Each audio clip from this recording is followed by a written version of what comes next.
Oh, There it goes. Okay. there we go. So okay. StreamYard really made this hard for us, as always. I hate to immediately just go on a rampage here, but StreamYard is always extremely touchy. We don't know when we hit the go live button. Sometimes it's immediately as soon as we hit the button, and sometimes we just have to stay frozen in place for like an absurdly long time. And this time it was like 45 seconds. I felt like I was trapped in a painting. It was super surreal. In a wax museum or something. It was weird as all hell. We have just an incredible panel here with us. We've got 3 hours, and this is just like if you've never been here before. It's just a long form, groovy time. People come, people go, stuff happens, and usually we just talk about the news with our friends. So first, I want to just talk to our hosts. Kennedy, how are you? How's it been? I'm all right. I'm glad to be here today. Rachel, what's up? Oh, I'm great. And our guests, just two icons of media. Y'all both have glasses on, and you're both like smiling at the same angle, and it's kind of cool. It's like you're a double act, especially because we have Savage Joy, and she's here in very colorful dress, and we also have John Leavitt here, our esteemed distinguished guest, who also looks like he stepped out of a noir movie. We're expecting someone in a red dress to come by at any moment. How are you, John? And how are you, Joy? John, I'm hanging in there. I can't see him because I'm mostly blind, but I will have to use my app. That's why I gave an in-depth description. What's that? I said I gave an in-depth description. Yeah, it pretty much is, yeah. How have things been? You've been on our show before, and we hung out and we talked about your awesome book. How has that media press rollout junket been? How is settling back into real life? Are you working on something new? Like, what's up? I am working on another book. It's difficult because, I wrote with Pat Cody, who, we co-wrote together. So he was the eyes, so to speak. I would write through dictation, and he would read everything back to me. But what I'm working on now is a solo book.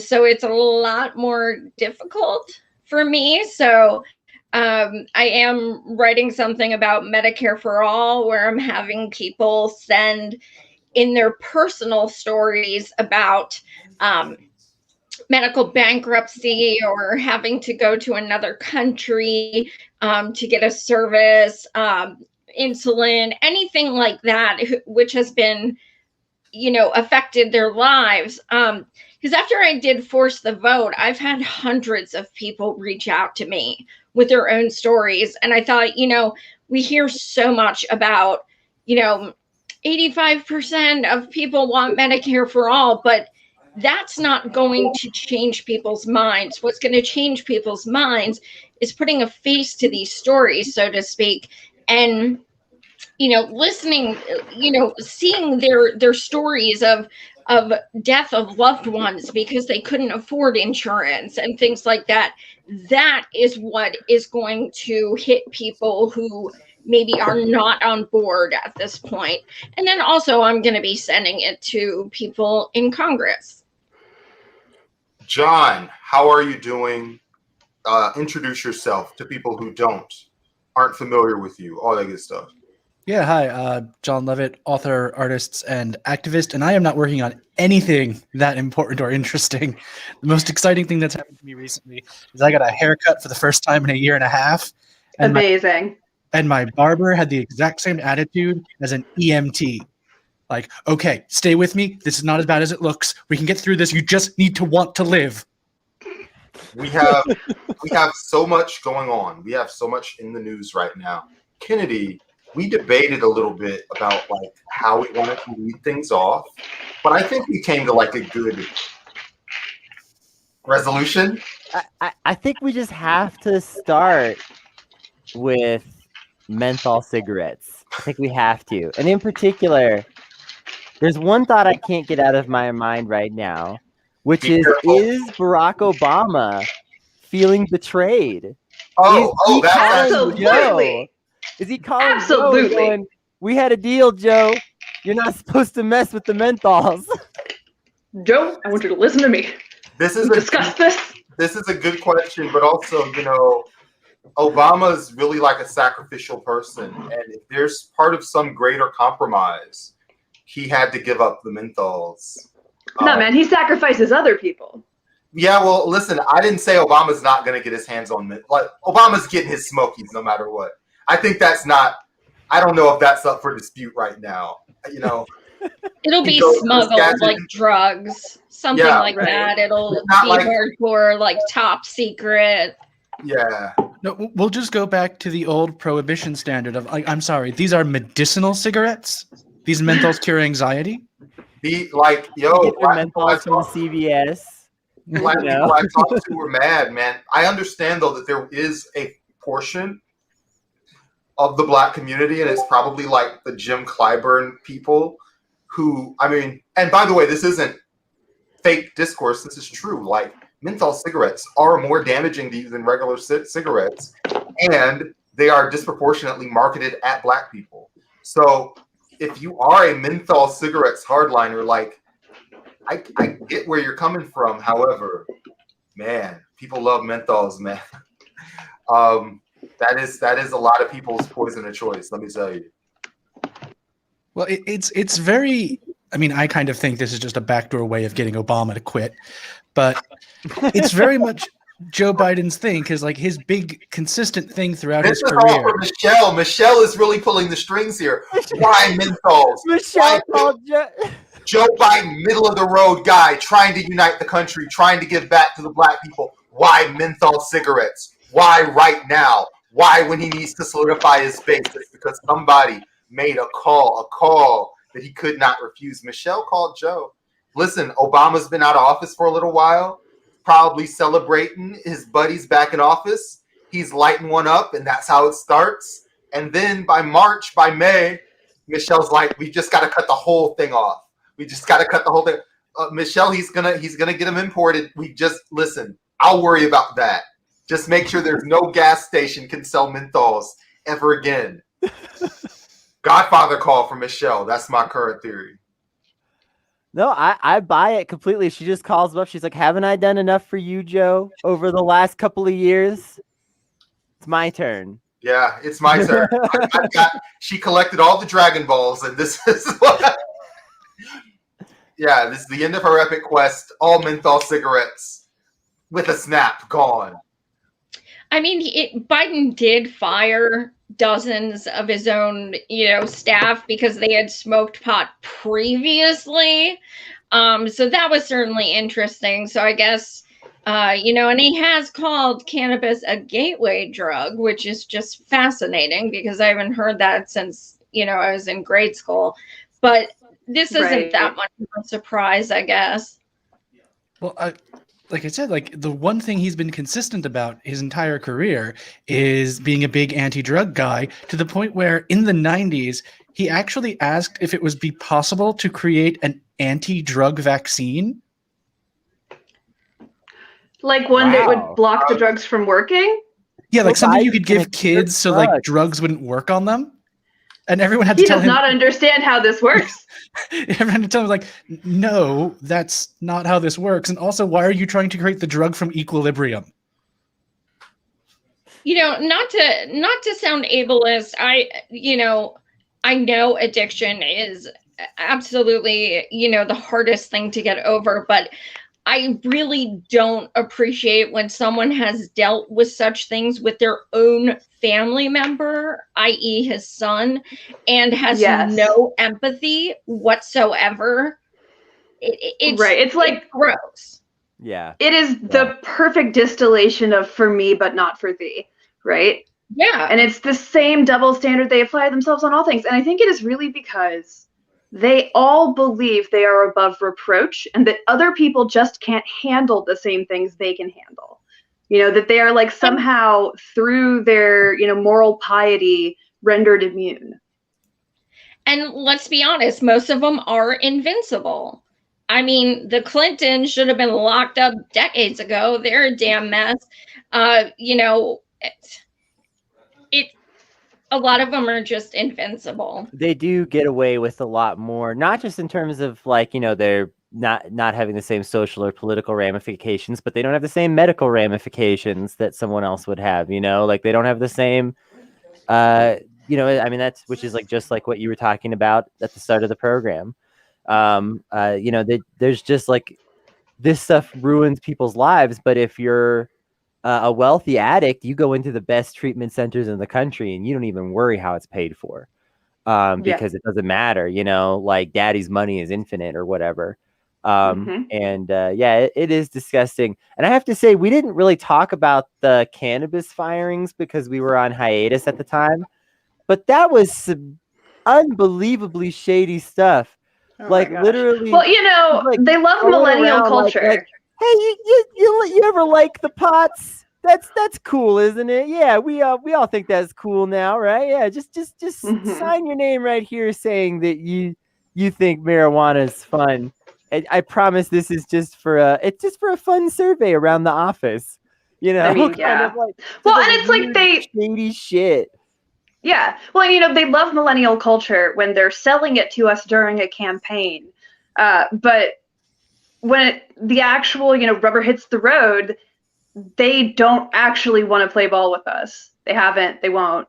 Everything they've ever offered us was cynically because they think we're children and that we can't actually form our own opinions, that we're not responsible, and, we can't be trusted.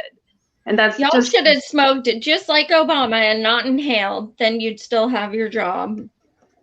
Well, I don't like to, blame the victim, but if I were working in the White House in any capacity, which I'm not, just for the record, and you asked me to admit I had done previous drug use, I would say no, absolutely no. No, I don't even know what drugs are. Yeah. So bad OPSEC.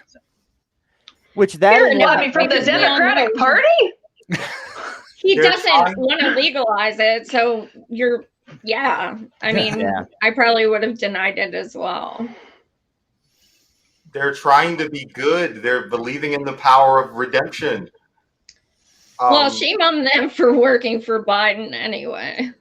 Yes, exactly. No. What else do we think about this entire situation, whether it's the menthol specifically or the Biden administration as a general entity? Well, I think the firing people for cannabis because they admitted it thing is interesting because, like John said, like I wouldn't admit it, you wouldn't admit it. So presumably, like, a handful of these people admitted it because, unfortunately for them, they were probably like true believers. They think that they're doing the right thing. Pathologically honest people. Yeah, they're like pathologically honest. Maybe that's a good reason to get rid of them. Actually, yeah, that's why Joe needed them out of there. He's like, if you don't know, smart enough to say no, smart enough to lie on this, out. I can't trust you to conquer the world. Come on, what's happening? I mean, yeah. Come on. It's like every time they put the survey on the job interview or on the job application, and you have to like look at the questions and be like, okay, which one does the manager want to hear? Well, yeah. But okay, I feel like, but then again, you don't become like a political aide that early on in your career if you are not willing to just kiss every ass. So I don't know. They've never had a real job before. So the funny thing is we know that like there's a big problem with people reporting, even in studies where it's completely anonymous, confidential, and it wouldn't like trace back to you in any way. People will still usually lie and say that they've never used illegal drugs, etc. on these studies. The funniest thing about this is if you match up the numbers, if you look at the number of admitted illegal drug users and then the billions of dollars per year that we know go through the illegal drug market, it doesn't match up. The average drug user would be spending $20,000 to $40,000 on drugs per year. That's not normal drug user capital to throw around. We call that a single Johnny Depp unit. One Johnny Depp of drugs per year. You get a dozen Johnny Depps together, and you've got a Keith Richards. Yeah, I think Johnny Depp is. Have you seen? There's this obscure indie game they made a few years ago called Pokemon, and some of the Pokemon would turn into bigger Pokemon. So I think just if you feed, Johnny enough of the good stuff, it's morphin' time. Oh boy! Not to mix metaphors, but yeah. Well, and if we want to talk, this is a complete change back to what we were talking about. But I'm thinking, why would the Biden administration do this, right? And well, making another drug illegal is another way to put people in prison. So perhaps it's this one. You think they're going to lock people up for menthol cigarettes going into midterm? Yes! If they're black, have you met the police in 2021? Have you met our police? Yes. Absolutely. Hopefully there's at least enough. No. Boy. Absolutely. They killed a man for selling a rolled cigarette. I was just going to say Come on. that. I think it's pretty likely that we'll be focusing on the menthol kingpins. Unless and until we get rid of for-profit prisons, not going to change. It is way too profitable to keep locking up black and brown people and poor people. It's just way too profitable. Plus, you can make them work in call centers now. This is true. Bloomberg did. Oh my God. Oh yeah. Bloomberg did call center stuff, and literally, I do canvassing and stuff. I talk to old people. They're like, yeah, just teach them how to work. All of that stuff that we all laugh at, on the internet, is just the mode of thinking in a lot of places in the world. In the country, it's just they committed crimes because they didn't have enough to do, and it's should they be paid for this character building? And the idea doesn't even come to it because they're thinking in the same way that you think of a child. And this is once it becomes corrective, then the person doesn't have any more agency. Mm-hmm. They used prisoners in California to risk their lives to fight forest fires for $1 an hour. Yeah, they're expendable. And those people can't get full-time jobs as firefighters when they come out a lot of the time because you can't have a felony and be a firefighter doing that kind of work in the state of California unless you're in prison, and then it's somehow fine. That makes a ton of sense. I will say too, Democrats love to create types of crime that most people won't defend. If you were scrolling through the newspaper, looking at the crime report section or whatever, and you saw somebody got busted for selling loose menthol cigarettes, very few people are going to look at that and think, oh, that's a cause that needs someone to come. They're just going to be like, well, guess a knucklehead got busted being a knucklehead or whatever kind of thinking, and they're just going to move on. Mm-hmm. Democrats love to create crimes like that, like I say, no one would ever really think to defend. But then, who is this going to disproportionately incarcerate? Poor black people. Yeah. And this isn't a new thing either. This is part of the design. Slavery never ended. In the 13th Amendment, they have this big giant asterisk that says, unless you're in prison. It was always supposed to be this. Time to invent more crimes. Yes, absolutely. And that's why the whole thing's got to go. Yeah, it's vagrancy I think it's laws. Really, it's very, it shows great priority to, talk about menthol cigarettes when there's kids in cages, we're dropping bombs on Syria, things like that. Menthol cigarettes is the priority. Yeah, that's pretty bizarre unto itself when you think about it like that. Well, it's also kind of the last 100 days of the Biden administration. The general feeling of it just feels very hodgepodge. Mm. Well, it feels like random items are being picked off different policy agendas. May I offer for maybe the first time in the last maybe 8 or 9 months a brief defense of Joe Biden? A lot of stuff's been fucked. Even the idea of unfucking all of the things that have been fucked over the last 4 years would by necessity be pretty hodgepodge. I mean, we've got the virus, we've got like COVID stuff, we've got a banking response, we've got education reform, we've got voting. I mean, it's hodgepodge because right now the state of America is multiple things are screwed up. It's hard to think of anybody who would come in and be president and be like, at a time. But let's keep it real though, because the vaccine came out, he happened to be president. That's true. What has he done?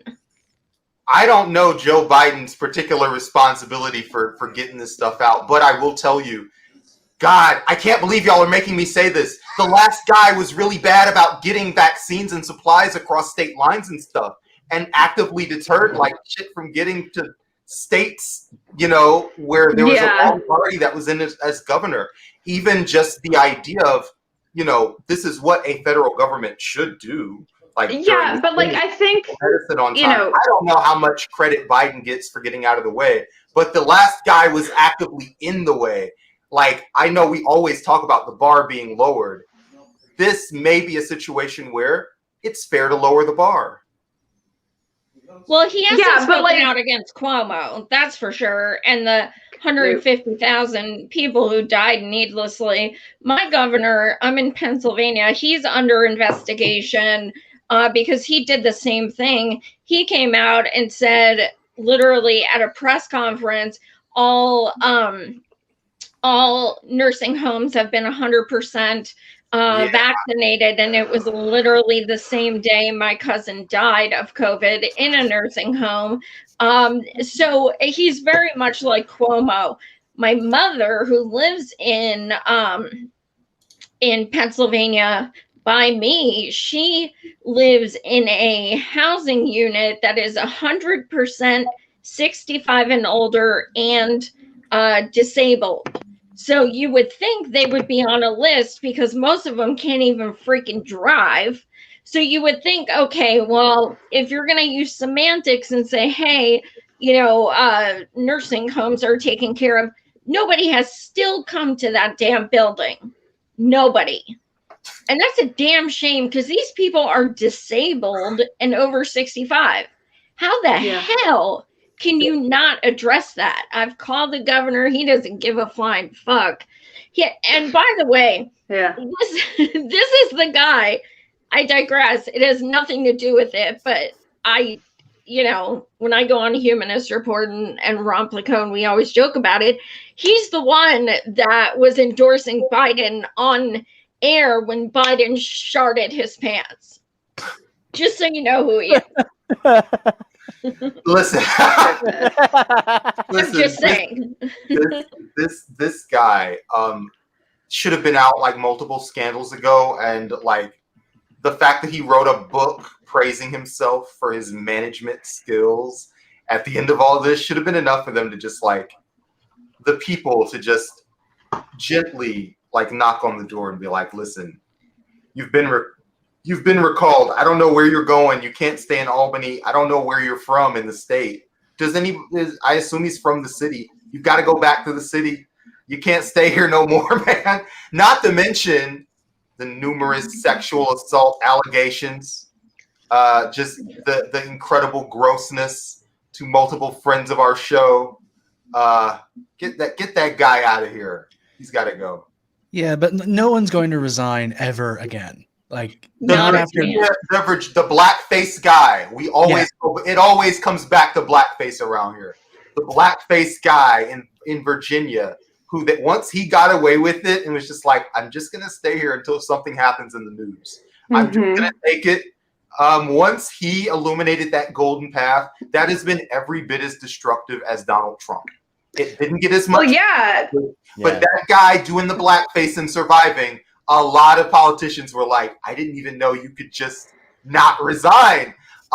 This last decade has just been the decade of, I didn't know you couldn't. Y'all have heard that Chappelle routine. You know, officer, I didn't know I wasn't allowed to do that. That's the fucking vibe in our politics right now. A lot of politicians are just realizing that they are, in fact, allowed to do that. Well, I mean, look at the president. I mean, come on. People voted for a freaking rapist. I mean, Period. I had Tara Reid on my show. I had Lindsay Boylan on my show. We had Lindsay Boylan on our show too. Lindsay She's Boylan, great. yes, I believe her 100%. And you know, when you have a D next to your name, I'm sorry, people excuse it.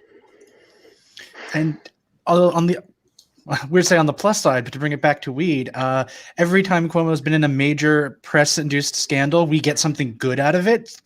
So This that's is how we true. got legal weed here in New York, because he was accused yet again. I mean, hey. Yeah. So I just really It's hope better than just. It's better than just waiting for the next school shooting and hoping people forget. You know. Yeah, no, his book scandal is breaking now, and I hope that means we get city control of the MTA back. Yeah. I don't know, though. I don't think it's just about Democrats either. You know, this is everywhere. This is every organization. This is the far left. It's the far right. It's everywhere. Because the thing about, like, you know, patriarchy is that it's not partisan. You know, that's not how it really works. It's this belief that our culture has about the place of people in the world. And the more faith that you have in those institutions, the more people get away with this kind of shit, whether it's your church, whether it's your political party, whether it's, you know, wherever you are censoring, you know, your, you know, whatever part of your brain you're checking off to somebody else, like creeps slide into that space. Yeah. And I think it's important, you know, I think it's important to never forget that we ourselves are capable of this, you know, and to really, I don't know, we need to, I think, lead by example here. I think that's super well said. Listen, do you guys want to take like a minute off? Do you guys want to take a break and come back later, talk more about more stuff? Yeah, sure. Yeah, we'll take a quick 60-second break. We'll be right back. Still be here in 60 seconds, okay? We'll see ya.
Oh, dang, whoever made that bumper has really great taste. Who could make a bumper so great? Do you know anybody? Do you have anybody in mind that could produce and create something so amazing? Yes, me, and I'll do it for money. Wow, too. Incredible! What an opportunity for that one person who will ever watch this who has any money. Yeah, look, I'm not gonna Mayor Pete it and pin my high hopes on any of us having money at any point in the future. We're making a new podcast that's, and Joy, you can join us. It's just going to be about like banks that are shaped like Pizza Huts.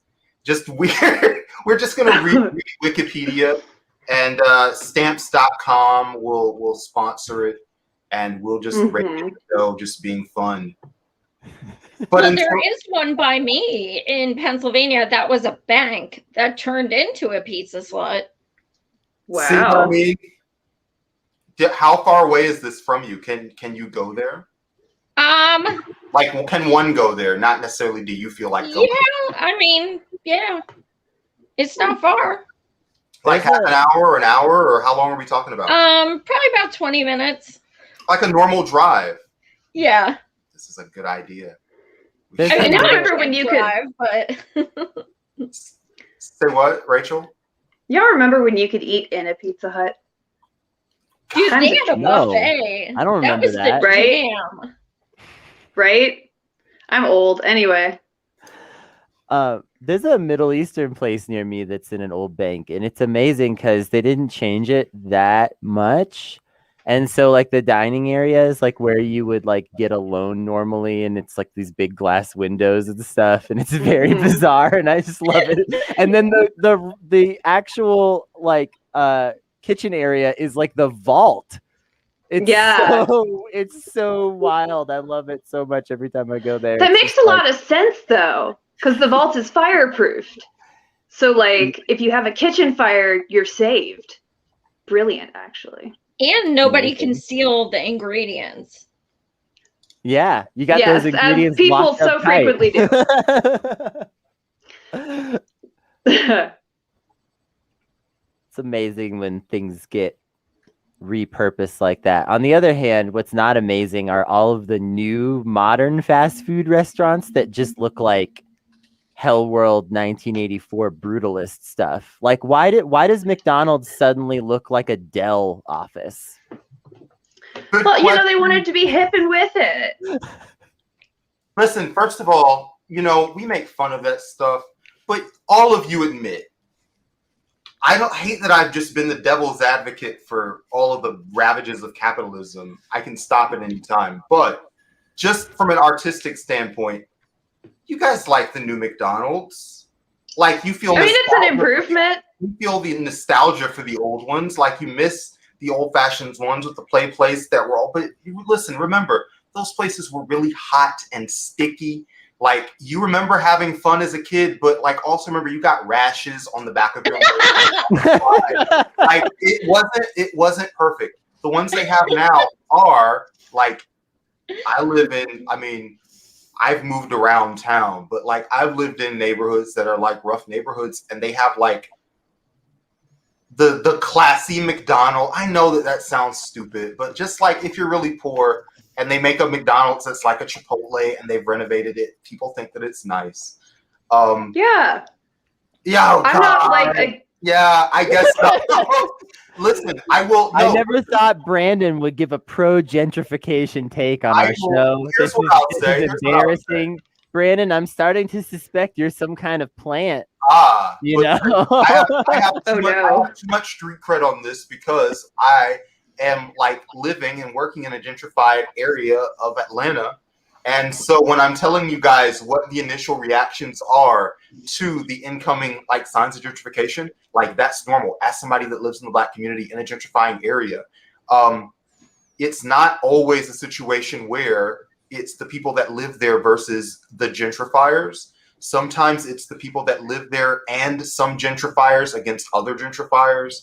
Sometimes it's the initial gentrifiers that like wanted to respect the community and got in kind of early versus Microsoft that's moving in 3 years. Which is not to say that we should necessarily, us here on national television, adjust our messaging to be more textured because we need to agitate people about these situations. Just that as you are organizing like in your community, like be prepared for initial, like not pushback, but people need the whole picture of how these things connect to be explained to them. Like the initial, a nicer place that's in my gentrified area isn't always immediately tied in with my rent is rising and I can't afford to stay here anymore. Like, there has to be a conversation that connects A and B with the average person many of the time. Much of the time, you know. Well, yeah, because we're completely propagandized to not only ignore this, but like actively argue against it, right? Like, no, it's supposed to happen. It trickles down. It's okay. Like, and we know now that it's exactly the opposite, right? The only way to bring us out of this economic tailspin is going to be investing in our communities in ways that are actually sustainable. But it's not obvious, you know, to people who don't have wonk level obsessions with politics. It's just like, oh, it got nicer here. Yeah. I hate being here less. Like the number one thing you got to know about American politics is that everybody doesn't agree with themselves all the time. Even like, like we talk about like on the real left wing being politically underdeveloped because we like everybody hasn't read, you know, State and Revolution. But like even the fact that you can have a coherent worldview gives you not coherent, like just because you don't have everything together means you're incoherent as a thinker, but just a coherent worldview, a theory of politics. That is something that takes time to develop and have conversations with your neighbors about the shit that you care about. Yeah. I only have one point about the fancy McDonald's, and that is if you were like me and you were an obnoxious little shit in the 90s, you read a lot of books that were supposed to teach you like the secret meaning behind like why things look the way they do, and like, oh well, Freudian analysis tells you that the McDonald's logo represents big breasts and that feels nourishing and welcoming, or these certain colors are picked by industry experts in fast food for making people want to eat more and feel more pleasant. And I'm like, was all of that just made up? If they're switching to a different look, like, is all advertising theory fake? Because I think it is, and I think you've finally proven that with online advertising, because now we have numbers for it, and it's like, oh, advertising doesn't work. Not at all. Well, wow. There is nothing but the spectacle. Maybe the person who wrote that is just obsessed with women's chesticles. I will tell you, advertising is super fake.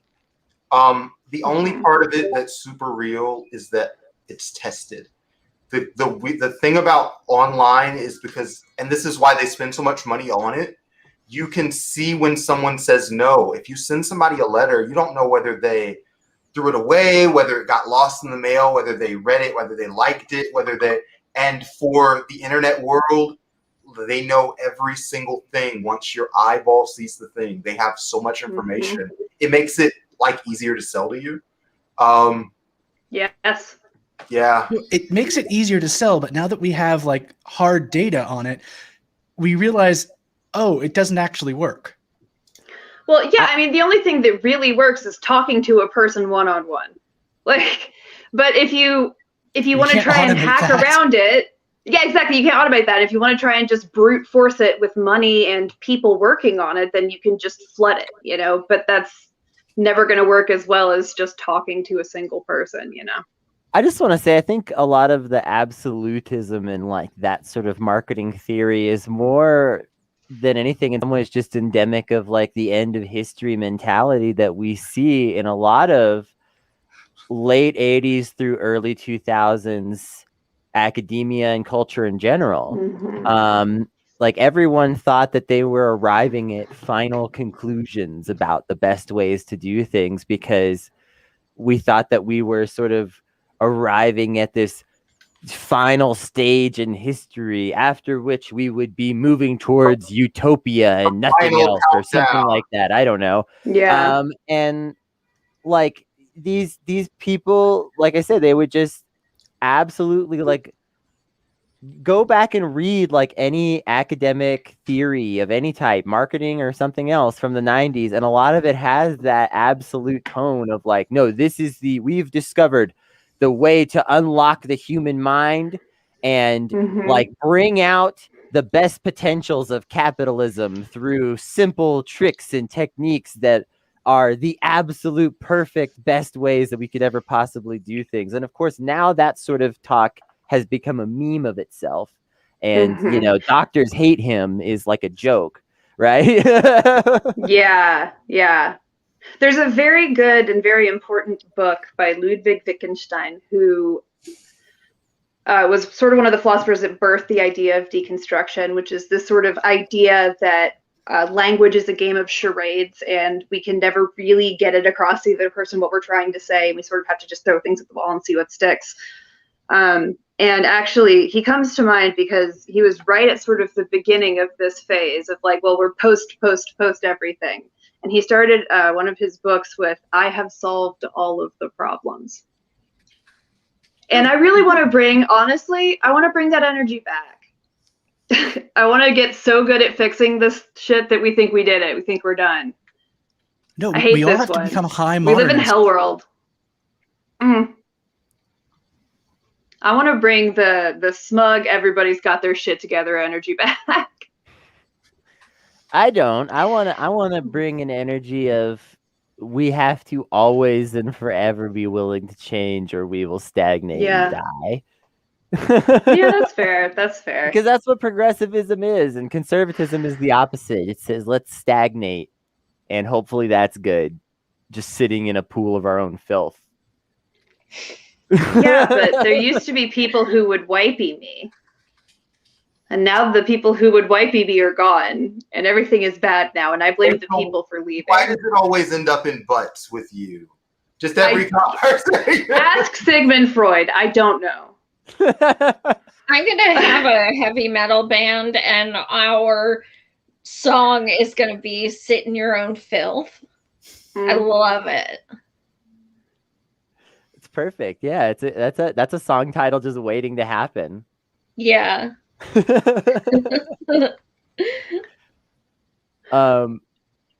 y'all want to talk about some other stuff in the news? My God, it's not good. But we could talk about one that I always find funny, which is Brexit. It's not good. How's That Brexit brings me doing? personal joy. I feel it's my right as an American to make fun of the British as much as I want. And I'm never going to let go of that. But say one thing about the British, however, they know what a general strike is.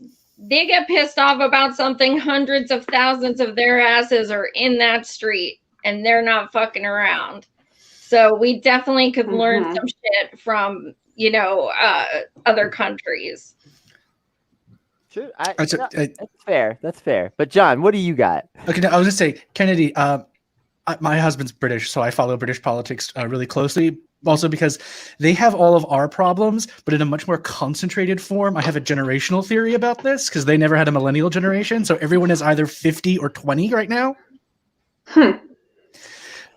They didn't have the millennial baby boom. You're right. Oh, I haven't thought about that much before. Yeah, and there's this huge split in American and British politics and polling that happens right around age 40. And the split in the UK is much more severe. But I was going to say, have you heard about the Northern Independence Party? I have, but I assume a lot of our audience doesn't necessarily know a lot about it yet. So let's get into it. Okay, so the Northern Independence Party, representing Northumbria, one of the old British kingdoms, it was formed because of the idea that there's no way to respond to the fact that Labour keeps trying to destroy its own left flank, to the point of actively sabotaging campaigns. And their most recent one was mayor of Liverpool, in which there was this black lady who was very much on the Labour left, Corbynite, who was very favored to win until the party recalled her for seemingly no reason and then flouted a much more right-wing candidate. So what happened there? Well, what happened is they got enough signatures to form a new party, the Northern Independence Party, which is deliberately being set up to punish Labour and tell them, oh, all those seats you think you deserve to get in the North, because they've always historically gone Labour, we're going to make sure you never get those again. Great. Love it. It's a kind of electoral politics we can't do in this country because we don't have ranked choice voting. Everything turns into the two parties. So it's really interesting to see something that started as a joke, basically, because its whole thing is making fun of these northern archetypes like whippets and flat caps, but it's now polling ahead of the Lib Dems and the Greens. All they need to do is shave 2 points off the majority, and Labour won't win. And it's specifically a punishment party, and I believe we need to bring that attitude to the U.S. Yeah. We do. I love the idea. So you're thinking dirty break. This is what I'm hearing. I'm hearing dirty break. I'm here. Look, dirtiest break possible, really. If I wanted to do this in the US, this is what I would do. I would make the argument that the Democrats are doomed to become a regional rump party just due to the way the numbers work out, Senate seats and all that. So in order to save the Democrats as a party, you need to introduce national ranked choice voting. And you use that as a way to sneak in a new party that maybe breaks up the coalition between wealthy suburbanites and urban machine cores. Yeah. So yeah, seize control of the big city machines and use that as a foundation for a new party. I will say the Northern Independence Party is already so successful. I was talking with somebody who's involved with UK politics for the audio show just the other day, that the Northern Independence Party is already so successful. They're struggling with success. They're having that kind of problem where they're getting so much money and so much attention that they're like, how do we hire people fast enough and build a brand? We didn't know this was going to happen. We're not supposed to be a real party. Which is absolutely, I mean, wouldn't any of our political movements, left-wing political movements here in the United States, love to be burdened with that problem right now? Seriously. Well, I think, so many people in the movement, especially, love to talk about how third parties continuously get fucked and do not talk about ranked choice voting. This is something, if you ever want any green, independent, whatever, we need ranked choice voting. Period. We need it. I completely agree. I couldn't agree more.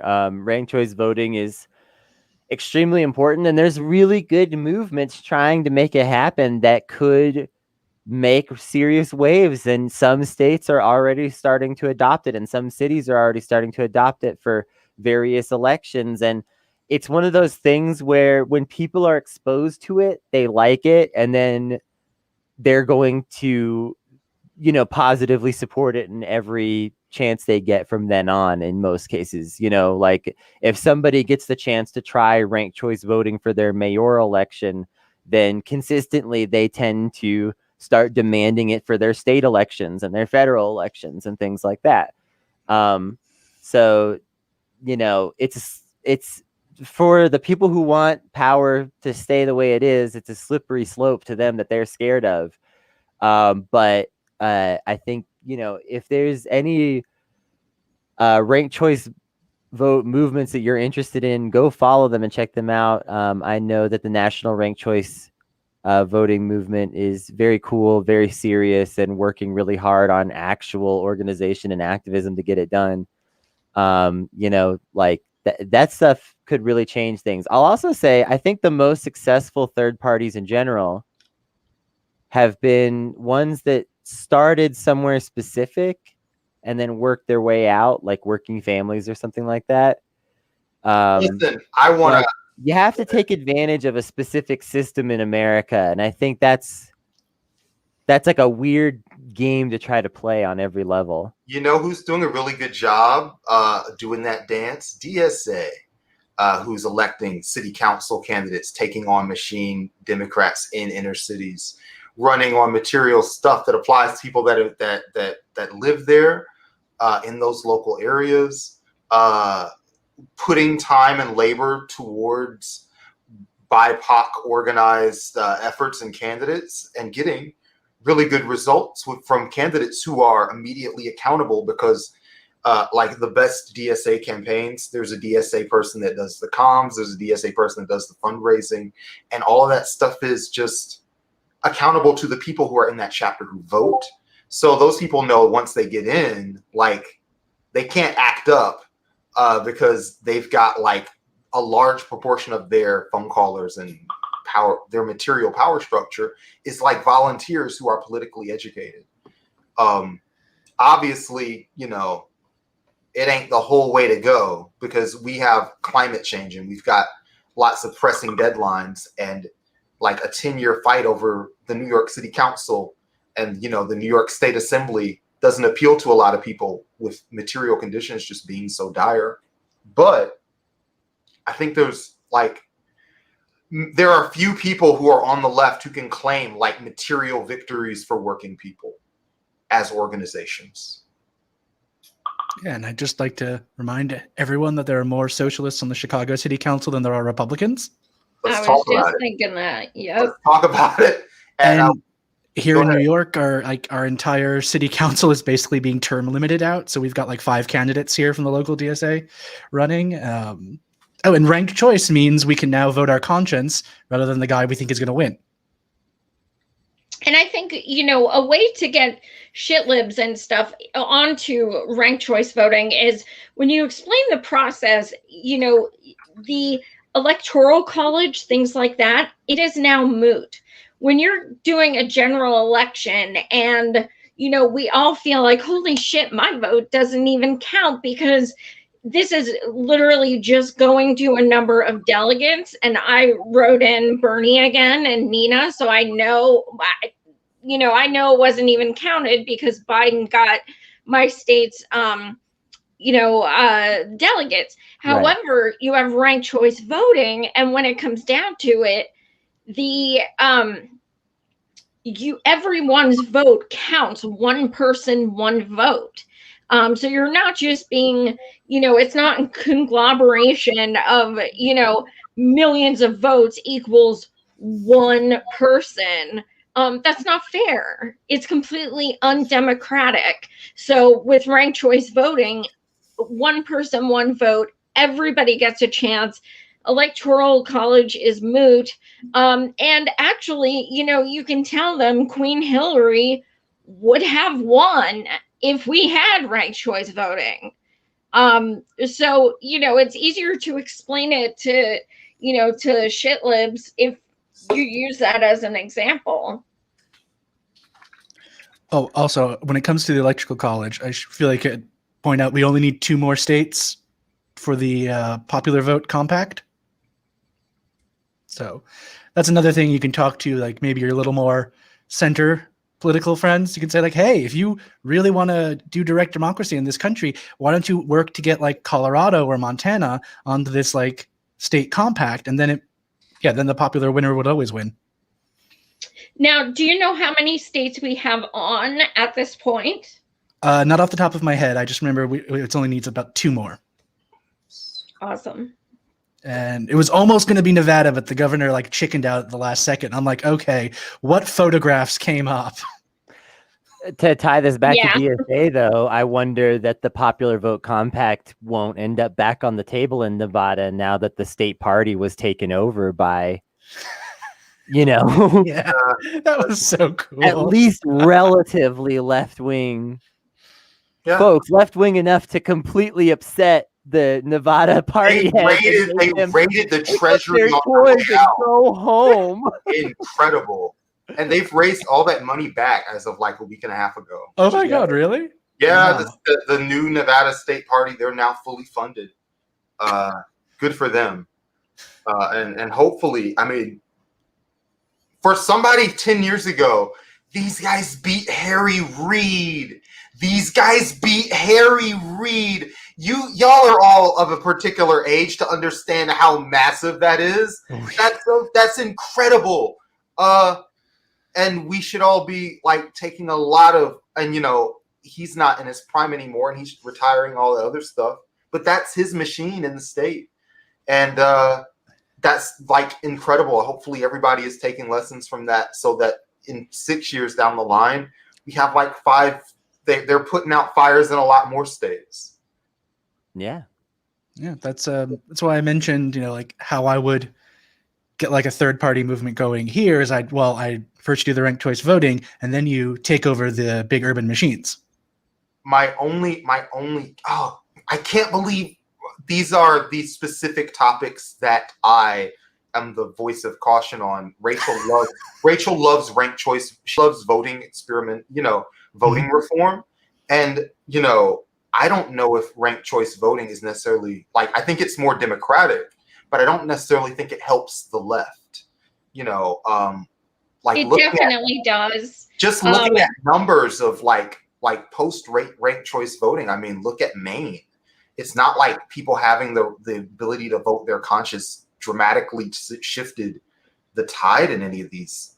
Oh no, I completely disagree. I've had Lisa Savage from Maine, and she was explaining the process very thoroughly. And what happens is even people who are vote blue no matter who, they may pick a green as their second. Therefore, instead of getting 5% just from greens or people who vote their conscience, they end up getting more of a percent because they are chosen as a second. So it absolutely adds to their viability. And the more people say, oh, well, they got 10% instead of 5%, people can use that to say, hey, they may not have won, but they got X amount of percent of the vote. And it absolutely would help leftists. I don't know. Well, like we can spam Twitter notes at each other after the show. But what I will say is, in order to build a third party in America, I don't know what it's going to take, but it's going to need something that is super seismic, because Howie Hawkins ran a pretty good campaign, and it was a historical event, Biden versus Trump. He obviously missed a lot in terms of promoting self-promotion, but he ran a full campaign that was visible on the places on the left that you would want to turn out for Howie Hawkins. And this guy lost to Kanye in every state. That's just like, if you're sitting here and you're thinking like, hey, we need an independent left-wing party. And we had Howie was our first big guest on the show. So we always love Howie. But like, if that's our goal, is an independent left-wing third party, we are far, far away from it right now. Well, Howie Hawkins to me was absolutely I would never vote for him. If Angela Walker was at the top of the ticket, they would have done exponentially better. She's a badass. She's real. She's a socialist. She is amazing. Howie Hawkins ran 25 times. That no one's going to vote for him. Listen. I mean, the only people who are going to vote for him are Green or people who are fuck Biden. And not to mention his comments, about Chelsea Manning and things like that. He was, in my view, he was awful. But yeah, I mean, do you think that a different candidate, I mean, like Angela said, she's responded to that and said she doesn't have time for it and she was happy to be, yada, yada, yada. We don't have, Angela, whatever. Do you think that a different candidate, aside from Howie, who we love Howie, but the Green Party threw in behind Howie pretty early on, like we're all adults, we can all say that, would a different candidate have done dramatically better in terms of organizing people, in terms of getting support from labor, in terms of getting environmental support? Like, who was the candidate who was going to get that organization together? Jesse Ventura. I don't know. Well, here's the thing. Jesse should not be. Let's not laugh. Jesse was a governor of a state, and also it was a talented business person and is a talented entertainer. I am a person who always says, don't, like, just because somebody hasn't served an elected office doesn't mean they're not qualified. Like, teachers are qualified to be president. Authors are qualified to be president. Jesse Ventura ran for governor, was governor.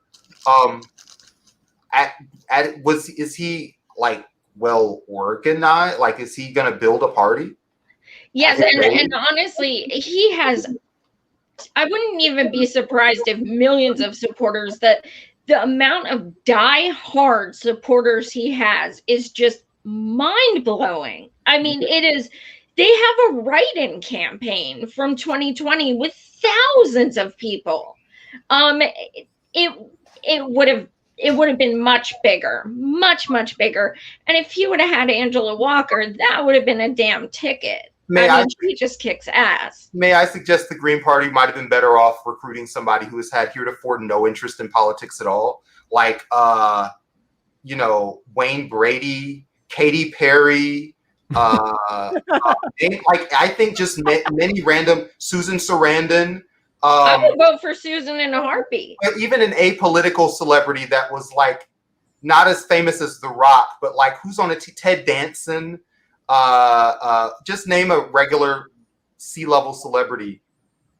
They should have recruited Nature Boy and Waka Flocka to run again. Yes, for sure. Remember their like last minute campaign in 2016? the Greens should have just come to them and said, "Let's do it for real in 2020." Listen, I know some people have real hopes in the Green Party. I don't mean to make fun of them, but Tom Steyer and Juvenile have been like Juvenile could have went out there and talked to people. Tom Steyer dance. Please don't let him dance. Steyer's paying for everything, so he's got to dance in the background, and that's just what you're getting out of it. It's like the Knicks, but yeah, good, okay. Right. Well, I just wanted to reiterate, even if you're talking about either taking over a state or national party or creating a third one, it has to be thought of in terms of, okay, this is the start of a multi-decade approach. Because you look at the National Scottish Party. They started out in the 50s and were considered a joke of a party, and now they're leading the government. Yeah, I think, such things are possible. I mean, granted, we probably don't have decades to fix this because of the climate. Yeah. So we're listen, here's the thing. The thing that gives me I wanted to say the thing that gives me some measure of hope is that in an emergency, the human race can come together, can set big goals, can show surprising empathy, and can move quickly. But boy, this virus was not a good test run for the apocalypse. We failed the stress test for the apocalypse uniquely. Well, the United States. Have you guys seen The Outer Limits, where the aliens just blow up the United States and everyone else goes away fine? Yeah. Like I feel like we were like this was us. This was really bad. I think that, like, in terms of like, did our government structures or like a lot of our societal structures handle it or have the accommodation for it? Obviously not. But I think to an extent, we did win some of the culture war. And I think like the best proofs of that I can give would be, first of all, that the vaccine is free. Which, like, a lot of people did try to push back on early on the idea that there would be a free vaccine distributed in the United States. Even Democrats, a lot of leading Democrats pushed back on the idea that there would be a free vaccine in the United States at all, or that it would be widely distributed if it was. Now the United States has joined a lot of other countries in this push that everybody who wants the vaccine is going to get it for free. I don't think that's because of Joe Biden in particular. I think that has more to do with a cultural attitude of like, we should have been taking care of this better. We should have been doing more for people's health care, and not like, even if everyone's not 100% ready for Medicare for all yet, I think a lot of people's minds did change about what the responsibility of government and society and healthcare and the relationship between those things is. I also think people's relationship with work has changed. A lot of the shittiest places in town here can't hire people. In fact, Albuquerque famously went viral for a Sonic that posted a sign that says nobody wants to work anymore because they can't fill jobs there. It turns out that if you cut people off from the normal means of support of society and force them to find an alternative means, and then you try to like turn society back on, like we're restarting the car and everything's normal, that a lot of those people have moved on to something else and are not interested in your shitty job anymore. Yeah, and listen, like these, I was watching something just the other day that was talking about McDonald's, and they've got like budgets and guides that they give out to new people that are joining the McDonald's, big value network over there. And one of the things, they give you budget plans, and it supposes that your rent is like $600 a month and you have a second job. Now, there are places in the South where you can live that are really ugly, depressing places that are like $400 a month, and you can live there. But that is not the norm experience if you live with anyone, like, unless you're a drifter in one specific neighborhood in Atlanta, you are not going to be able to make it on $600 a month plus a second job.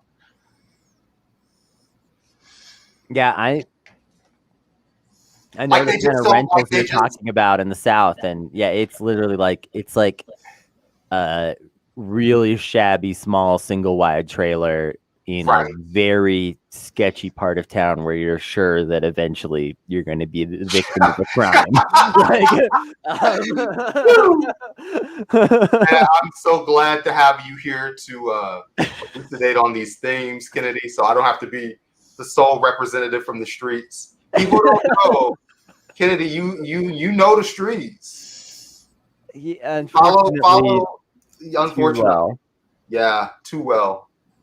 That's how you know the streets, when somebody says you know the streets and you're like, fuck. Yeah. I fucking do know the streets. I hate it. Whew. Listen, Yeah. do y'all want to take another quick break and we come back and we just like vibe a little more? Kennedy, hit the button and we'll just continue live.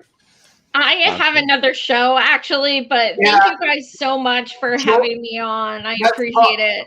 Yeah, no, thank you so much. Plug your show. Plug your show. People. Yeah, plug. So it's Savage Joy with Unruly Hour. It's on Roar Media Live. Tomorrow night I have Jake Flores. He does Love a podcast. him. He's hilarious. He's at Feral Jokes on Twitter. And I have some really exciting shows coming up that I'm just waiting to verify the dates on. Joy, we love hanging out with you because you are like a big picture thinker, and we're like local organizers, and sometimes we do roll our eyes at people that are like overly obsessed with national politics. But you are one of the people who thinks about national politics in like an intelligent and holistic way in terms of like what our long-term priorities are. And that's something that we super appreciate. And you've been on our show like a couple times. We need to get a date to come by over on your side of the woods. Awesome. Well, thank you guys so much. I appreciate it. Yeah, thank you so much. I always love hanging out with you for any reason. And I just want to say, folks, if you never watched the Savage Joy show, you are missing out. It is great stuff. And Jake Flores, also love him. So I'm going to be catching some of that at some point. If not live, then I'm going to be watching the after. So well, thank you guys again so much. Thank you. Have a good one. You too. Take care. All right. We're going to break. We're getting out of here. Kennedy. Be back in a sec. All right. Hit that button.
We're back. I feel like I just ran a marathon. I'm telling you, Commodore, we just have to thank again for providing just one of the great. We might have the best theme song in the entire. And listen, this is a very low bar. The Left Wing podcast cinematic universe. There's not a lot of competition, but I think we're number one. It's pretty good. Yes, it's pretty really good. Strong. If you're watching this, hit thumbs up, subscribe, hit the bell, just engage, please. That helps us make more of the show, helps us get more eyeballs, helps us have more illuminating conversations, and all that good shit. Okay. Et cetera, et cetera. Mm-hmm. I want to talk about. We were talking about climate change a second ago. I want to talk about the weather right now, because like I'm having weird weather today, and that it's unto itself is interesting to me, but also like just the last few weeks in general, a lot of extremely late cold snaps happening across the country. Unless you're in New York and where it's 90 degrees today. Yeah, or that. You could also have that going on, equally unusual.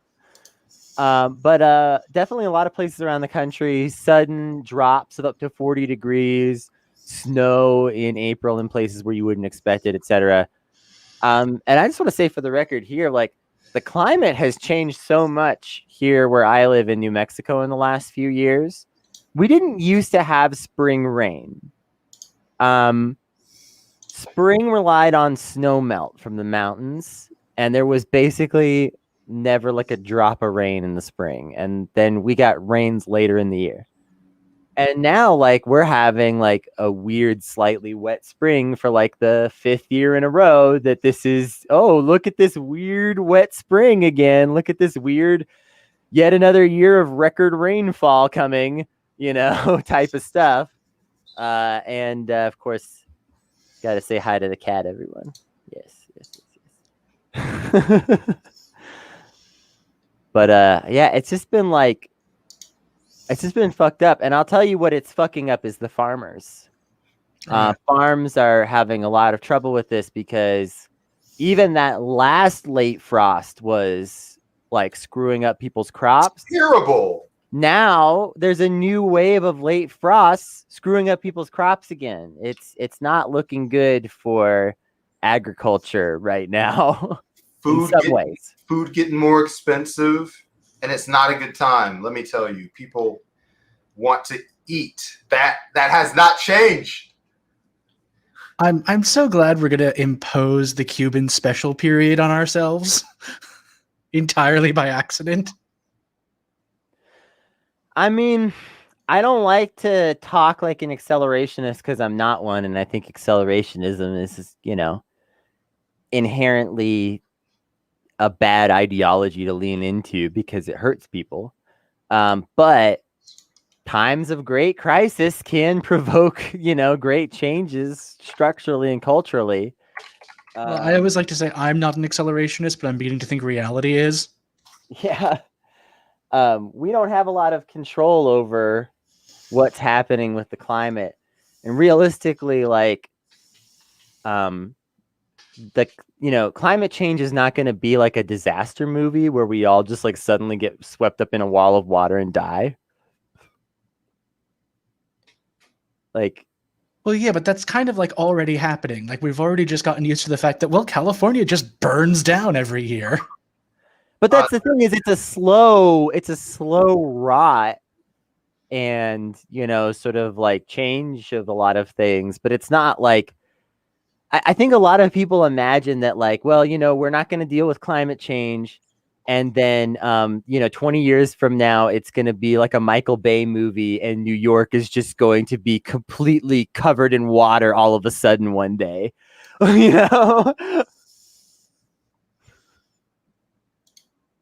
Well, yeah, but when you talk about like the extension of hurricane season and like the sheer size of some of these storms, it's like, oh, it's already happening. And you mentioned that that late frost. Mm-hmm. Was it a year ago that the late frost was combined with a massive inland hurricane that flooded everybody's crops and just sat there because the ground was frozen? I think that was 2019, but I might be mixing up. I don't know. Yeah, well, that's like. Yeah. That's a you wake up one day and your town is gone situation.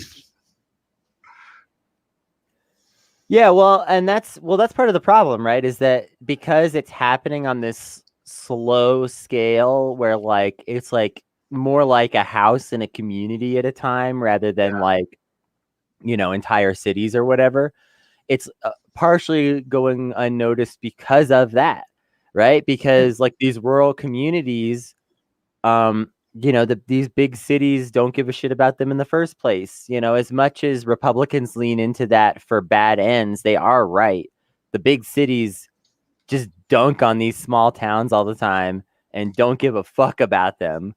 And so, when some little town in coastal Texas gets swallowed up by a hurricane and goes away forever, you know, the big city people don't even think about it. It doesn't even like affect their day, right?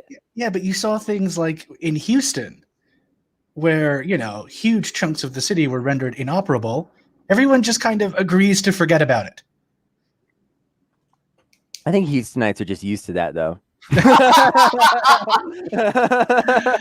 No, I always say it's like, here's how you can tell Americans aren't taking this seriously. There's a housing boom in downtown Miami. Yeah. Well, Yeah. here's the thing. In the United States, I mean, people don't take anything seriously if it comes from a book. I mean, how seriously can it be if it's not on Netflix? So we're going to be late to the party, as just democracies often are, you know? Like, this is a weakness just in the structure of democracies. They're not good at anticipating. They're not good at anticipating future problems. Well, this is why we need a climate czar, and I mean that very literally. Robes, crown, everything, Cossacks. Ooh. Just says, like, you know, go out and throw some energy CEOs off a building. I like now that's the acceleration I can get behind. Yeah, the climate czar just rolls into town. There's just like dudes on horses with swords, just like beating the shit out of people that haven't gotten their car emission tested in a long time. Plastic manufacturers strung up on ropes. Wait, this is turning into actionable. Never mind. Parody in Minecraft. Yeah. Well, at least we can move to Mars, right? Can we move to Mars with what money? Who's moving us? I think anybody's taking me to Mars. Well, Elon is. We can't go to Mars because Mars is for robots only. Do you think if we just ask, and this is what a lot of people are doing, I'm talking about this like this is a novel idea. Everybody that sucks up to Elon Musk on Twitter, they're really just asking to go to Mars. Like all the reply guys, they're just like, he's going. When he goes, there's going to be some extra seats, and I can get my butt in one of those seats. I love that people are now like just auditioning to be locked in the Pharaoh's tomb. That's a fun development for humanity. Look, they could go to Mars whenever they want. Just go to the desert at the middle of the winter with a gas mask on. But lovely. But on the subject of Mr. Musk's, I want to put Mr. Musk's. I want to put this as an official prediction because I saw it come to me in a flash one day. Flash. When it was announced he was going to host Saturday Night Live. Okay. Oh my God. And I immediately thought, Elon Musk hosting Saturday Night Live feels like the footage that the documentary about the disastrous tech crash opens with. It does. I mean, it does feel a little bit like that. And if I were a short selling investor, which is like the only thing propping up Tesla these days. Yeah. Because it's not a real company. It doesn't make real cars. And I needed an excuse, a plausibly deniable excuse as to why we all decided to sell Tesla at the same day. That excuse would be, well, he sounded incoherent and cokey on TV. Yeah, I mean, I think that is a lot of, and I think he's been getting blowback for like earlier incidents of just being weird on social media. And people do take that as an opportunity to like, get out of there. But however, like that's not the whole of the market. Like majority of like people don't know that Tesla is like vaporware.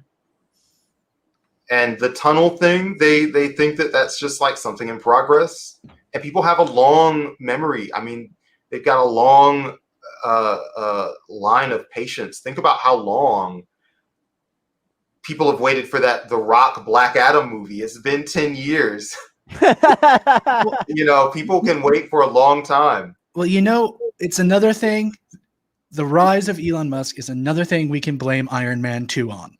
That's a good point. Iron Man 2, you are canceled. Iron Man 3, unexpectedly good. People don't understand you, but you were trying to make a statement, and I respect it. Piece of art. Yeah. I do love that there's basically a Hitman mission where you have to stop Iron Man 2 from being made. That's too funny. That's beautiful, honestly. Listen. There should be more of that in video games. I need that catharsis more often. Well, during lockdown, I decided to get because Hitman 3 came out, and I didn't know anything about it other than it was like other lefty weirdos' favorite video game. And I was like, what is this? And then I was like, oh, so that's clearly Sheldon Adelson? Oh, Yeah. and I can push him down a flight of stairs. Ah! Oh, I can just smash an investment banker's head into a Bloomberg terminal. This is my new favorite game. What fun. What a joy. You want to talk about, well, what else you got, Kennedy? What do you got, Brandon? I was going to say maybe we should talk more about media or video games or something, but I'm happy to talk about either of those, actually. But I was actually thinking about the Armenian Genocide. Oh, good. Let's keep it It's light. so funny. I was thinking, It's so see, here funny I that am we were like, thinking, let's talk about Godzilla versus let's talk about Mortal Kombat. yeah, here I am thinking we're about halfway through the show. Yeah.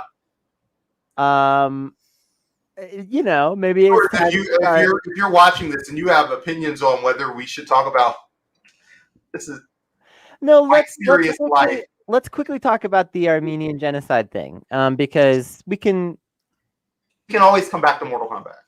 we can always come back to the silly stuff, but I think it's important to at least touch on this important subject, even if like the exact news context of it is complex and maybe not perfect, right. And whatever. Let's get into it.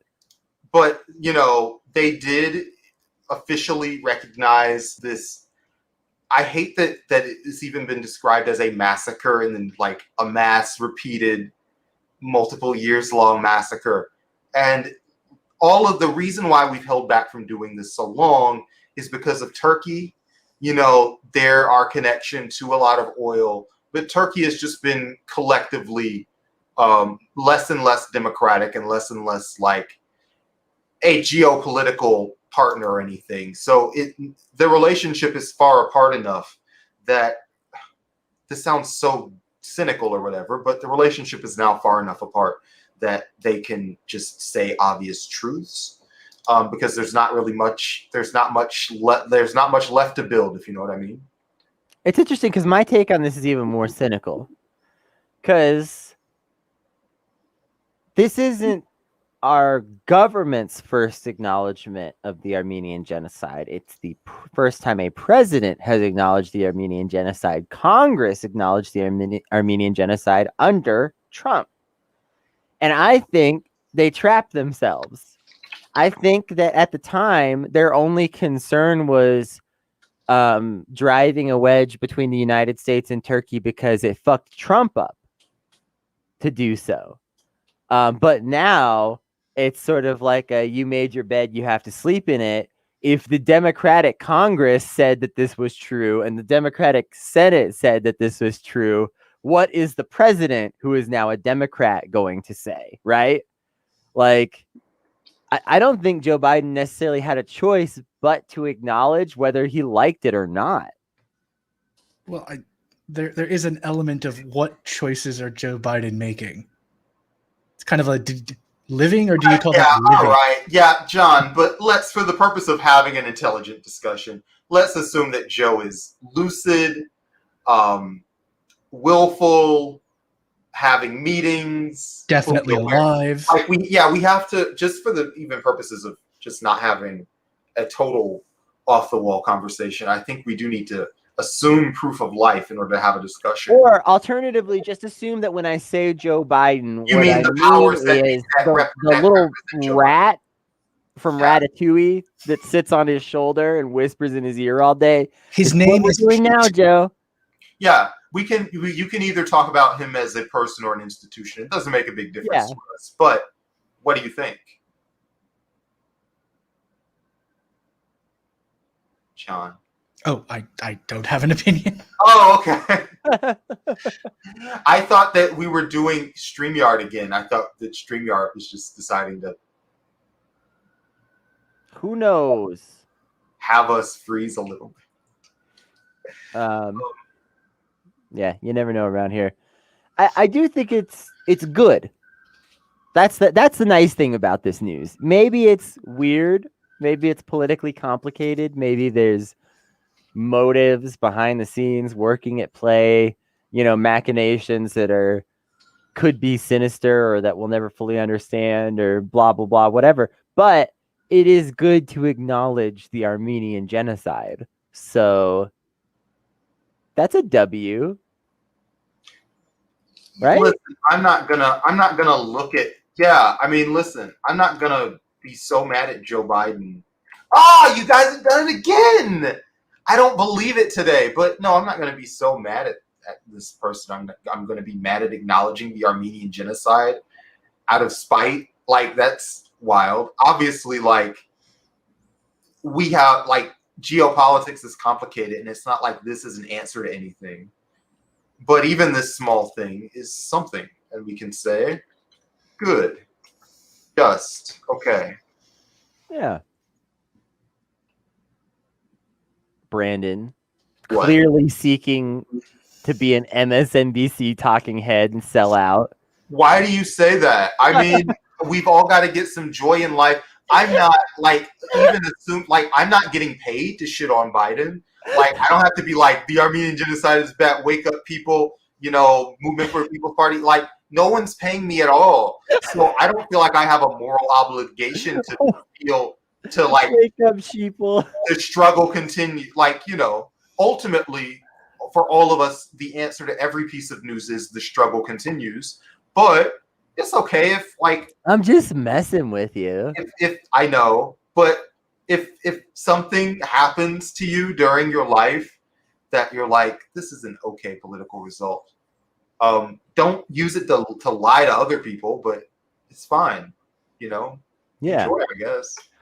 So listen, this isn't something that we had originally planned to talk about, but I kind of want to segue off of that, attempt at a joke that only went okay, into just talking about, like, media plants in general. Particularly, there is a band that has been trending for this reason, and I want to talk about them, but I also then kind of want to, like, talk with y'all about, like, what does it really mean to be a media plant, and how necessarily, quote unquote, bad is it to sort of be selected to be in media? Like, is it entirely inherently bad, or is it like how does this, because I think it's pretty complicated, but I do think that this particular case is a little egregious, and that's what's got people upset, because basically there's this band called the Tramp Stamps, and they are like a girl punk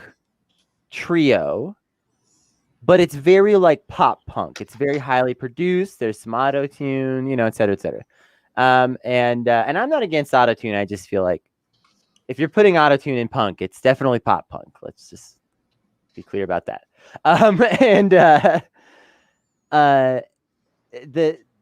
They have sort of positioned themselves as, we're doing this because we are real punk rockers to our core, and this is about striking back against, like, boys and shit, basically.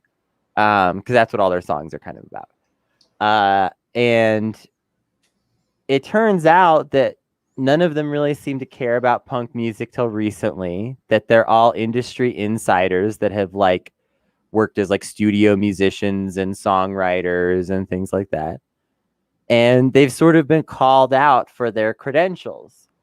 I agree to a large extent that this particular case is pretty egregious, but I also think, what does it really mean to be an industry plant? Like, it feels like a way to sort of excuse hating on a particular artist without repercussion, almost, when in reality, how many bands are truly organic? Listen, I know that's true, but it's not like these people sell themselves authentically. It's not like, the band says, hey, I know the guy in A&R. So everybody tries to co-opt, the underground underdog success story. And I think that when people talk about plants, they're really talking about like fake underdogs, like in the same way that we in politics. Well, that's what this band is positioning themselves as. Like, yeah, you know, you have that story on the news about the person that saved their money and made $1 million, and it turns out they got loaned like $900,000 from their dad. Yeah. Jesus Christ saved the world, got a small loan of infinite fishes from his dad. Seeing all that kind of makes you cynical. And in music, it's even worse because it just is. Because stuff gets ripped off. 5 indie bands get ripped off to make like the one band that gets in the cover of the magazine because they dated somebody in A&R. Wait a second. Are you saying that there's deception and sleaze in the music industry? There could be. Shocking revelation. A lot of times it's just somebody's son that just floats to the top. It's hard to believe. That is actually like a better sort of line to take with this, because I think, I haven't heard of these tramped stamps, but it doesn't seem materially any different than like, we need to appeal to Gen Z, so let's make our version of the Archies. I don't know anything about these buttered pecans. Yes. Buttered peanuts, this malted liquor. Look, we're coming back to it's all marketing.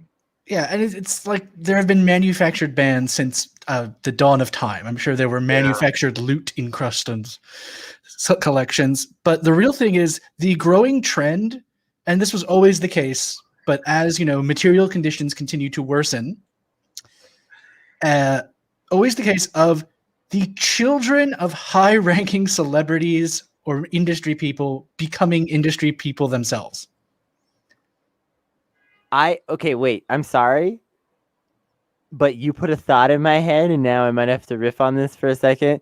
Okay. I'm just imagining a industry plant minstrel in like feudal times, who's like, yes, I was just a poor lad raised alone by me mum on a hill, and all this stuff. But then you find out, no, this guy's dad owns a piano store. Started from the bottom. Now we're here. This guy's mom invented the harpsichord. No, well, here's the thing. Back then, there was no pretending to be ashamed of your class. Like, you didn't have to do that because the poor people didn't have any money at all. So it's just like, my dad's rich, dude. Like, lick my shoes. What's happening in this town? But now you have to. It's just a modern invention that you must be a true artist with a true soul. Well, it's a mid-century invention, I think, mostly. Especially the entire movie Inside Llewellyn Davis is about how people don't actually want authenticity. They want a slick, easily marketable version of it. Yeah. Yeah. And it's like that was the brief period of social spending where, because entertainment has often been how poor people can class climb. Yeah. And as material conditions get worse and worse and worse, and as access to media gets smaller and smaller and smaller. And it's lifestyle too. Yeah. And these people are already at the top of the Maslow pyramid. They've already got all the money in the world. So what else is there to do aside from get your kid in the world's best school and get him into Juilliard and let him, because getting money can't be an objective for them in life. Well, it's just like whenever you see some hot new actor who's like ripping up the charts, immediately you look at their biograph and it's like the daughter of prominent film studio exec. Yeah. Hey, not to reignite a tired media battle. Do it. By all means, just do it. Do you think J.J. Abrams retconned out Ray's parentage because that message is that talent can come from anywhere, and he's the child of extremely well-connected studio executives? Yeah. Oh, here's the thing. That entire Rise of Skywalker disaster, and if you're on the Patreon, you can see but that's some shit only a rich kid could make. like this whole like, God, I don't want to go into a whole. I know I've probably given this rant before, but I feel like it's been a very long time. Do it. And I'm just gonna say, Do it. J.J. Abrams literally has had the most spoiled guy attitude towards filmmaking imaginable, and he's always pretended like there was going to be a next project where he really, really gave it his all and didn't cut any corners and blah, blah, which is just like typical rich guy, was in the gifted and talented program and probably has never, had to like really work for anything for more than a few hours in his life kind of attitude, where like he does understand that he has to use his brain and work to get things done to some extent, but he also feels like everything should be able to be achieved in an afternoon, more or less. Like this dude has ruined one thing after another, and Star Trek or Star Wars rather really proved this, because like I said, he always had this attitude of like, I'm really gonna put all the effort in and not cut any corners one of these days, you'll see. And he always acted like Star Wars was his holy grail. And in fact, when he did Star Trek and did it so wrong, he said, yeah, I don't really like Star Trek. Like I didn't really go back and watch any Star Trek. You don't have to like Star Trek to make a Star Trek movie. But he didn't make, like, here's the thing, that movie... You at least have to do your homework, though, right? You gotta know what Star Trek is. That movie was, like, that first one, it comes off as better now, because the second one was really bad. So bad. That second one was really awful. And the first one, I think, if a person who had never watched Star Trek had saw it, I say it's like the same quality of, like, Super 8 or something like that. Like, was fine. Like, it was a movie. I don't know if you'd remember it that much, but it didn't like make you feel bad watching it or anything like that. Like, it was okay. Yeah, it was whatever. But that Rise of Skywalker was one of the worst movies. And that's the thing, is like, what's his excuse at that point? That's what I'm trying to get at, is like, he's finally doing his like holy grail project. Like, he made 2 of these movies, and one of them was just one of the worst movies just made in the decade. And one of them was just like a knockoff of like Star Wars #4. Like it's just a highlight reel. And you can say, hey, it's okay for this to be a highlight reel because there's a creative vision. This is going to wild and weird places. We just want to, the prequels were made. We want to just show people we know how to make a popcorn Star Wars movie before we start really challenging and expanding the narrative. But that did not happen. Like, it was just people just playing like Calvin ball with characters and ideas. There wasn't any kind of coherent story. Nothing seemed to matter from like the first movie to the second one to the third one. But that's the thing. What does he do? He gets his dream project. And really, so many people on this Earth's dream project to make a new Star Wars trilogy. And then he drops the middle movie, is like, I'm not going to make it. And then he comes back to the end and he just fucks that up too. And it's like, okay, so there is no light at the end of this tunnel. Well, that's the larger cultural issue, is that this is, and it's always been the case, but now it's really bad. All culture is now ruled by dilettantes. That's why all television sounds the same now. Because you're only pulling from the same group of rich college graduates. Yeah. Listen, there's nothing more to say about that. I mean, there's infinitely more. I could talk about how bad this movie was for a long time. Lyta, we're talking about games and gamers. We love... And Star Trek and Star Wars. Star Trek and Star Wars. Oh, shit. Yeah. I shut up for my talk. This is the thing. The only thing I know anything about. Rachel's phone like went off. They'll be back. Okay. As soon as they've given it like a little time to charge. But we were just talking about the real issues of the day, which is just not liking J.J. Abrams and just feeling like this individual just obliterated 2 franchises and got carte blanche on both of them. Just give us your vision, and it was just like twice in a row, just absolutely nothing. And he's fine. He gets to keep making movies.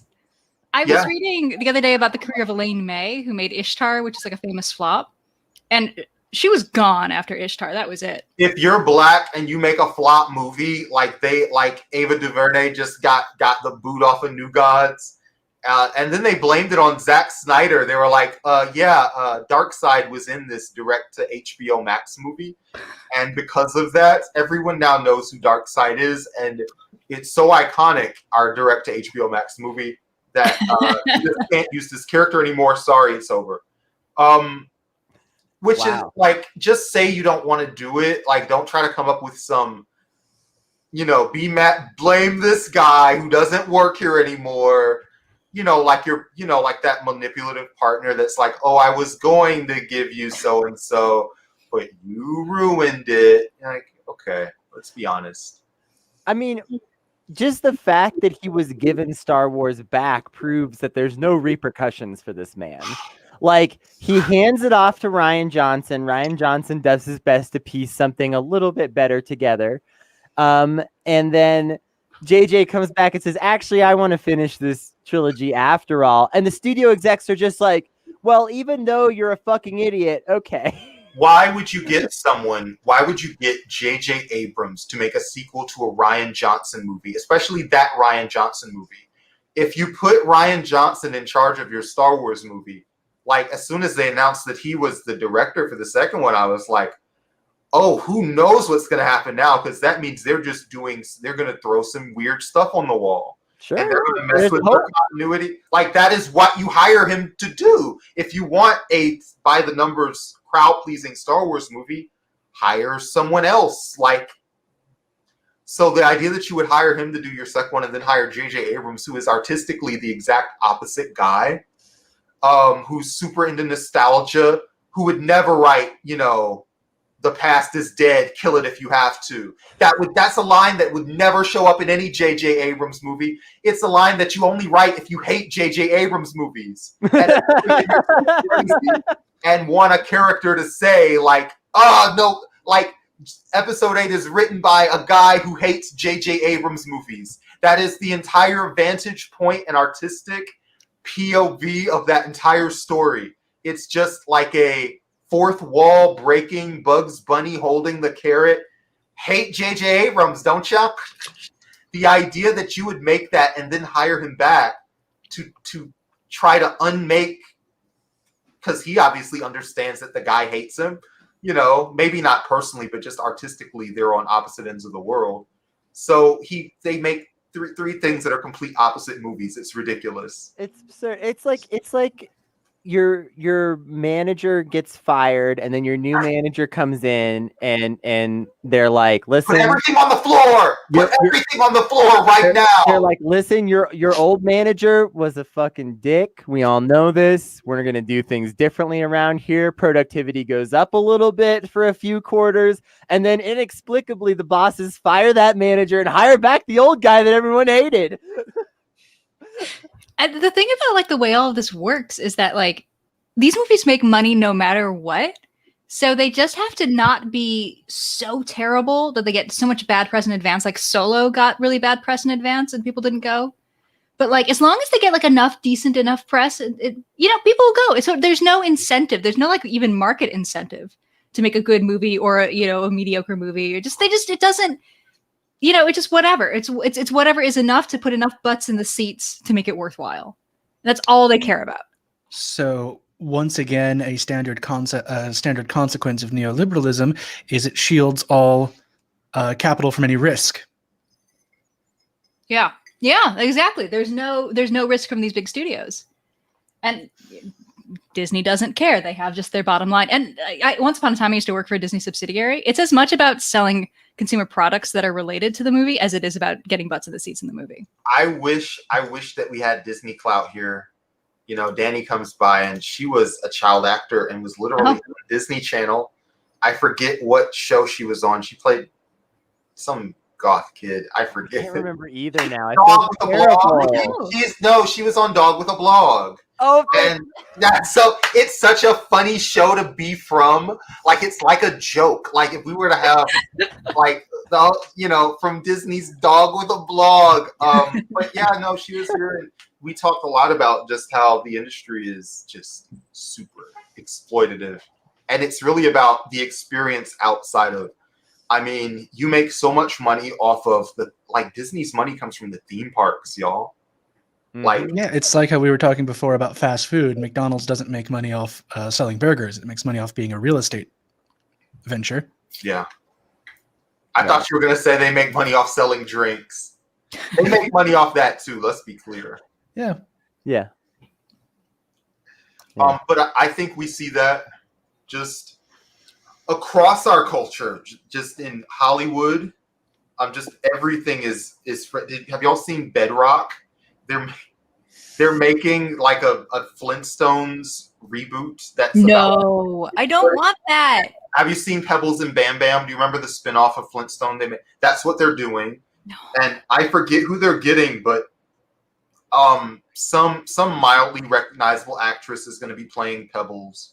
And Pebbles and Bam Bam, you look at the pictures, they look like every DSA couple. Oh my god, hold up. Okay, that's kind of funny.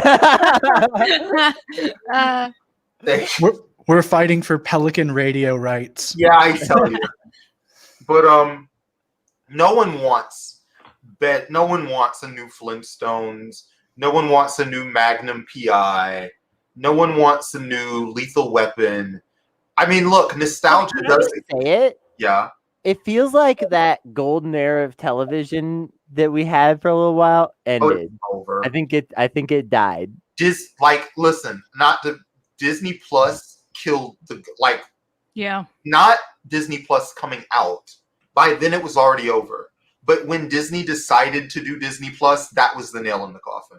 Yeah, because it was the process of setting up Disney Plus, which was a years-long change to the entire streaming industry as Disney literally changed laws and things like that to make way for their vision of what online streaming was going to look like. And of course, Netflix had to change their business model too, to become more of a churn subscription, like keep people in the door and stuff like that.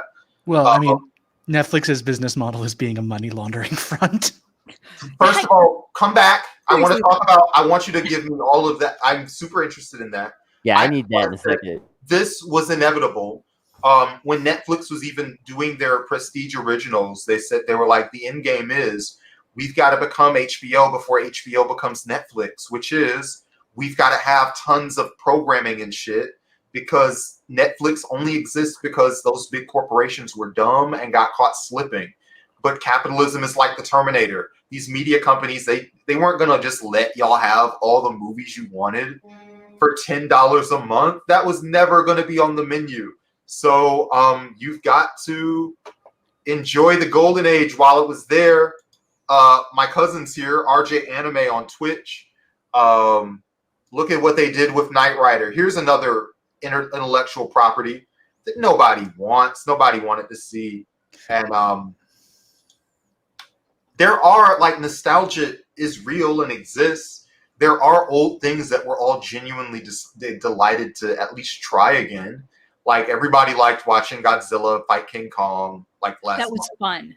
That was fun. That was fun. Everybody loved New Mortal Kombat. New Mortal Kombat, kind of fire. I liked it. Kind of fun. I've come back from hell to fight. That's what you watch. That's what you want. Yeah, the characters obviously doing video game combos.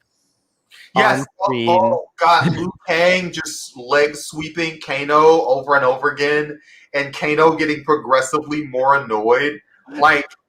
It is the kind of joke. If we were all sitting here writing a Mortal Kombat movie, we probably would have put that in as a joke. But it's good that the person that wrote it was hip enough to put that in as a joke, because usually the people in charge of making the movies, they don't know anything about what's going on. They've never played it. I think of Assassin's Creed, which was just awful. In fact, there's like a certain class of like Snyder type director that almost seems to delight in not learning about the things so that they can have a pure artistic vision that's their own. And like they want to know as little as possible to preserve that, or some bullshit, rather than like actually honoring whatever it is that made people like it in the first place.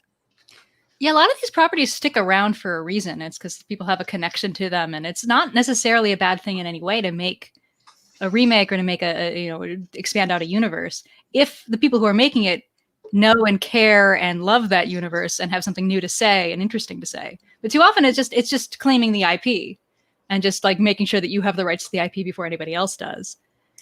Yeah. And it's so sad. And some of it is legal. Like there's got to be a new Spider-Man movie every 2 years for legal reasons. It's not like they're holding pitches and getting like all the best writers to be like, what's your dream Spider-Man story? And we pick the one that we like the most. It's just, listen, we've got to make one. Who's a director that can make a movie in 2 years with this much of a budget and make our money back? Who's a writer that's been in the room, that's done this project and this project? Act 1, Act 2, Act 3. Here's the CGI team. Let's please just do this. You know? And I mean, there will be good ones probably, but yeah. That sounds super depressing. I mean, look, they do. I'm sure they have a meeting about like, hey, let's make this as hype as possible. What do people want to see? Oh, they want to see, Dr. Octopus and the other Spider-Mans in the Spider-Man movie all together. Like it'll be fun to watch. Like, I just watched Falcon and Winter Soldier. It was fun to watch. The politics were just awful. Just revolting politics, but it was okay, I guess. I watched just that first episode, and I was like, usually it's not this obvious. Like usually the military-industrial complex stuff is a little subtler. Come on. So I'll tell you, the story about that thing is the villains in it are radical anarchists who like want a one world government. If you talk to radical anarchists, a one world government is the exact polar opposite of what they're into, which makes it kind of weird. But it turns out that the issue in the back of that show is the original storyline for the show was supposed to be about vaccine racism. I heard about this. This is real? Yeah. The original storyline was, without getting too into Marvel continuity, Thanos, the big meme, he snapped half of the world's people. So during that, there was a time jump. And apparently during that time jump, there's international solidarity because there's fewer people that are there. So labor becomes more valued. Let's all read between the lines. The living conditions rise for people who live there. But after it all gets undone, the Avengers save the day. All of the dead rich people come back and they like own all the property and stuff. So the people who were like benefiting from that are now like on the outs and they can't like get to stuff that they had, just a little while ago. And one of the things was like, because of the bad living conditions, there was like virus. And so getting their hands on those resources became like a motive for those people to embrace, of course, because it's a comic book show about like liberal superheroes, become more comically violent as the story goes on so that their obviously right cause has to be obviously right to be compelling and have good conversations to fill out the show, can also be stopped with simple violence and not with like any sort of structural change, because ultimately all these toys have to go back in the toy box. They've all got to be, ready to be polished off and played with for the next movie. So there can't be any real geopolitical changes to the liberal status quo in this kind of slapdash multimedia project. Yeah. Wait a second. Let me see if I've got this correct. So right now, we are currently in the aftermath of a gigantic pandemic. Right. Anarchists are the villains in popular media. Right. Everybody's talking about what various radio shows they like to listen to, and there's a booming stock market not based on anything. Yeah. Oh, it is the 20s. We are in the 20s, John. Let's be clear. We need to bring the outfit game because our outfit game is not. I'm wearing Sears. Who's outfit game? Who's outfit game? The outfit game on this show is pretty good. It's We rock all do solid. look good, but there needs to be like a look. We don't have a look the way they We have. need a movement. We need a movement. This I suggest myself as the leader of this. all movement. right. My shirt is fierce. Like that's a good start. Radical Kennedyism. Lots of flares and nice overseas fashion shirts that are like montages of who knows what. The first I'm developing a whole theory of hot anarchism. Yeah. The pro bimbo left is gonna win. You'll see. I love it. Okay. We're running for city council. This is how you get the bimbos in. You start on the local level, and then you start taking on the Congress. Then you start, and institutional control. Yeah. It worked for Elle Woods. I'm gonna start a third party. The bimbo. That's how we get the third party. That's how we get the third party. And literally, like, the entire platform is going to just be appealing to what hot people want. And so then suddenly tons of people are going to flock to it. You know who's going to vote for the hot people? Brilliant. Who's going to vote for the hot ticket? Ugly people. Who wants to be included more? And suddenly, you're gaining in numbers. You're gaining in numbers. Green Party, learn from me. I mean, look. Howie and Angela, they weren't, like, hideous. But we need, like, can we get hotter? Like, I don't know. We may be talking about levels of hot that are just not attainable from our political class. We have to demand more. This is how The Rock becomes president. This is how The Rock becomes president. The Rock is the most popular and most beloved person in the world. This is like true. They did a study. Who's the best beloved, and it's The Rock. The Rock is the people's champion. So I could only hope that he'd be a people's president, but who knows? Lots of politicians claim to be the people's champion. I am horribly right now reading Andrew Cuomo's book, and he's very much. It's funny because he like very much believes he's the people's champion, but he tries to soft pedal it. He's like, I don't really, I didn't get into politics to put myself out there. I just want to get things done, and it's just the worst thing. This is clearly who he thinks he is. He thinks we had Savage Joy on the show just before you got here. Mm-hmm. Let me tell you about somebody who hates Cuomo. She is somebody who is just done with this guy. He is a fucking barnacle. We can't get him off. We just can't unstick him from the city. It's that whole family, really. Don't listen. Goblin-faced Dauphin. By the way, I share on Twitter, you need to become a guest on the show. Like, we're doing like cool stuff all the time. Like, I've hung out with you. You're very cool. But also, Lyta, burning the book, would you do that to such? I mean, there are other ones. Should we be burning this book? I'm sure it's used somewhere. If we can find it without giving Cuomo any more money, should we be lighting this thing up, or should we just ignore it? Okay, a couple things. It's hard to find because they're trying to kind of hide it now because of all the illicit shit that went even into making the book, let alone its content. So it actually is very hard to find. The other thing is that it's like destroying my husband's life because every time he sees it, it like fills him with rage. The book is cursed, and it's just lying on our coffee table being cursed. And I'm concerned that like it's going to possess him or me. Something very bad is going to happen before I finish it, is my fear. So yes, burn this book if you see it in the wild. It's interesting you use the word cursed because it came to me one day watching one of those horrible press conferences. Like, what is Andrew Cuomo's vibe? And I settled on changeling. Like, someone stole a child and put like this goblin in its place, and he's trying to be human, but he doesn't quite know how. Holy shit. I think he figured it out.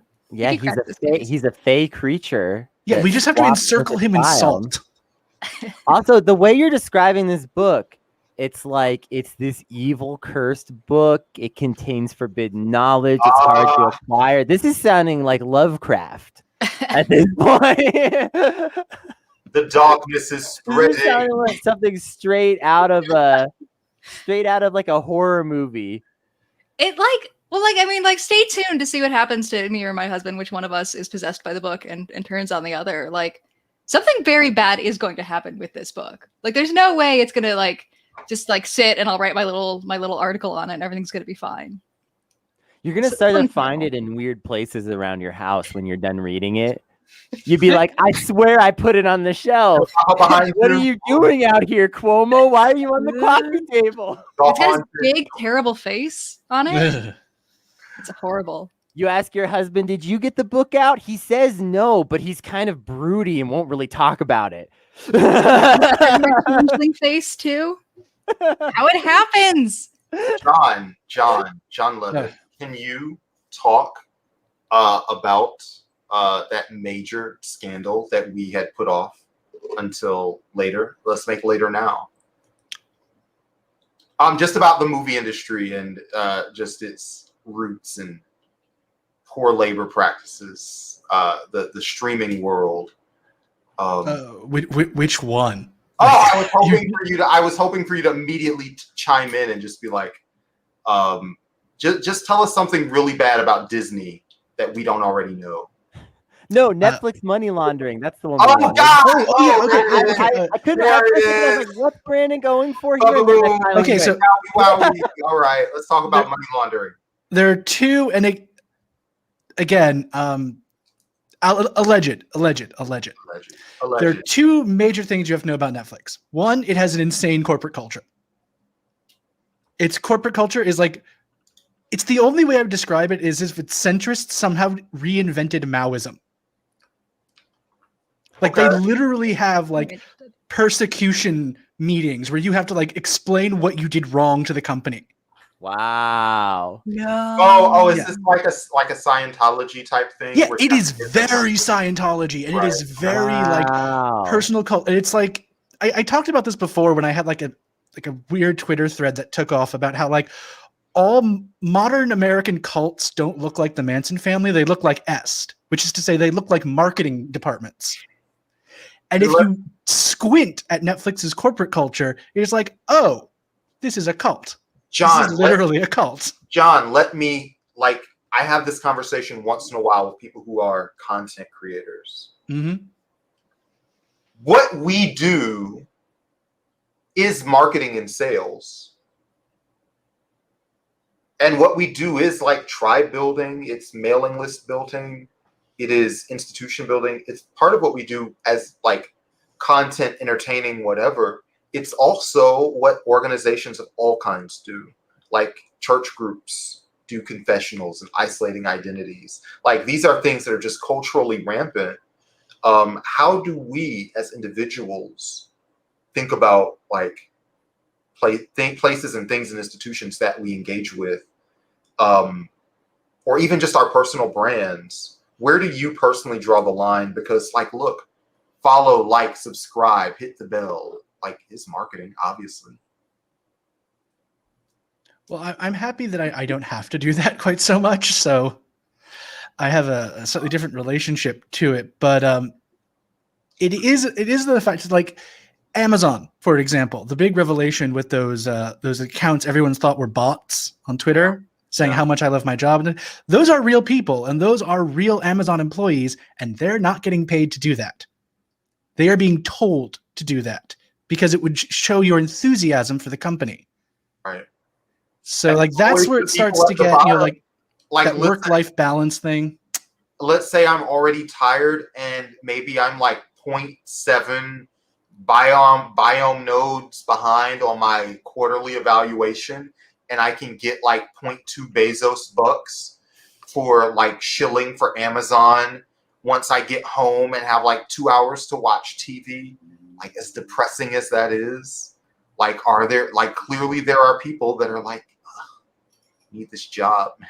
And it's not like they're all happy about. I don't think all those people are happy. Like, well, no, and they're also told what to say and how to say it. Do you think which is why people thought it was automated at first? Do you think those people are enthusiastic shills that have been like hyped up enough that they are in earnest defending the company, or do you think that they are like, man, I need to keep my job? I think they're just hoping for a raise and shit. Like, you know what I mean? Like, climb up the ladder. This is an opportunity for me. There were two data points to that. One, they tend to select people who are very new to the company. And two, those positions burn out real fast. So I think even if they're naturally enthusiastic or not, it still happens. And it got to my broader point, which is that as the rate of profit falls, as there is increasingly less blood to get out of this stone, one of the only ways you can make people work for free is by encouraging this kind of cultic, multi-level marketing professional culture. Yeah. The second thing about Netflix, aside from their bizarre corporate culture, is they have never publicly released numbers. As far as we know, no one has ever watched a single Netflix show. This is correct. Netflix does not release their viewership numbers, and I think that the reason for this is just to bluff investors. If the thing, because like once you release those numbers, it is a concrete metric that your investors can hold you to, and then it becomes, why aren't our numbers increasing? Yeah. And there was a recent investors report that actually admitted via the back door that subscriptions were down by saying, subscriptions aren't everything. Of course. Yeah. And I immediately went, if they're doing that in their internal reports, it's got to be 10 times worse on the ground. And it's not that Netflix is like the world's worst service or anything. It's just that the demands of capitalism is that it's not enough for Netflix to be a good service that you like. Netflix, the price of Netflix has to go up every year. New people have to join Netflix every year. Now, like everybody who really want, 10 years ago, Netflix was like a cool thing. You would be like, hey, are you on Netflix? We're watching so-and-so. Right now, Netflix is at cultural saturation.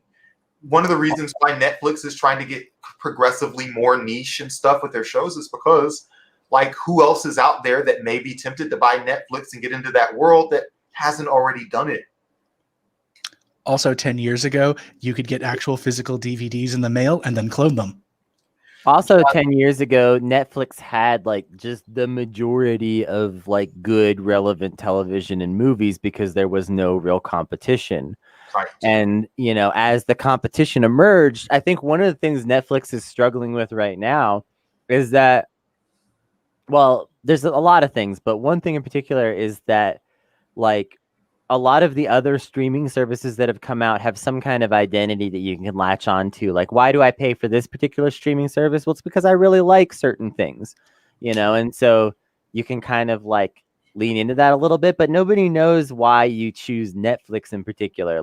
It doesn't have at this point, Netflix's identity is just becoming murder shows. Yeah. And Netflix did not do a good job of they had a time period where their strategy was to be like HBO and have there are really good shows on Netflix. Are you guys watching this Netflix original? And they have to make so much. They have to make so many shows that can't be what their thing is anymore. Right. And because they had a policy of basically greenlighting everything, because the whole thing was just get bigger and bigger and bigger and bigger, it doesn't take too long before people realize, oh, you can say this show cost whatever you say it costs. Tell me about this, because maybe we should be getting into the Netflix business. Well, no, now is a terrible time to do it. Oh, I know. Amazon Prime is really the place where all the junk is going. But can you talk a little bit more about the money laundering? Allegedly. Allegedly. Hang on. Hollywood accounting. There we go. All right. So theoretically, if you wanted to hide a whole bunch of money, one way you can do it is by making a movie, because movies have a budget that you claim what you want it to be, and there are a lot of unexpected costs. And if you particularly put your production, say, not in the United States, you can fudge the bricks. I mean, Hollywood accounting is so famously twisted that very few movies actually officially make money. Right. They have to make a loss, and then you do production style things. But that's why every movie has to be its own limited liability company. Aside from the biggest movies, that are, and of course all those don't actually make profits, but just the majority of movies are, for legal reasons, they don't make money, even when they do. And studios sometimes try to use that in contract negotiations by saying, well, technically your movie didn't make any money, so we're gonna demand a few more things from you. It's wild. But so you have this already existing framework for doing crime, and then you apply it to Netflix, which is essentially giving it no breaks. You can just buy up as many productions as you want. And also, it doesn't really cost Netflix anything because they just sort of sign the checks. Yeah, all of that money is just coming from investors that want some money at some time, you know. So that's a strong theory. Let's talk for a second to help back this up. Let's talk for a second about just like the way in which like business expenses and tax write-offs and things work for just a second. That's a whole deep world that we could really dive into, but mostly I want to keep it focused on what's relevant here, which is that if you started a business and that business was you were like gonna make fertilizer, and so you have like compost bins or something like that, and you buy scrap produce from like stores that are throwing it away or something like that, and you turn it into compost, and then you suddenly say one day, oh, our compost company needs a fleet of Ferraris. The IRS might be like, no. But for a movie, what's off the table? You know, like you could be like, oh, our movie needed, you know, an entire professional commercial kitchen and also a super yacht. And also, we had to go to the Bahamas for 6 weeks. And also like, it just like, whatever kinds of stuff you can think to sort of like add into it. And it doesn't matter if in reality you shot one usable scene that time that you were in the Bahamas for 6 weeks or whatever. As long as you can just sort of loosely tie things together, you know, then it's ship a it bit off. like the fine art world, which was like a very genteel form of like money crime for a long time, because art is worth what you say it's worth. It's quite literally a confidence game. I have confidence that this is worth that. So you can just apply that to the movies and say like, well, your salary is I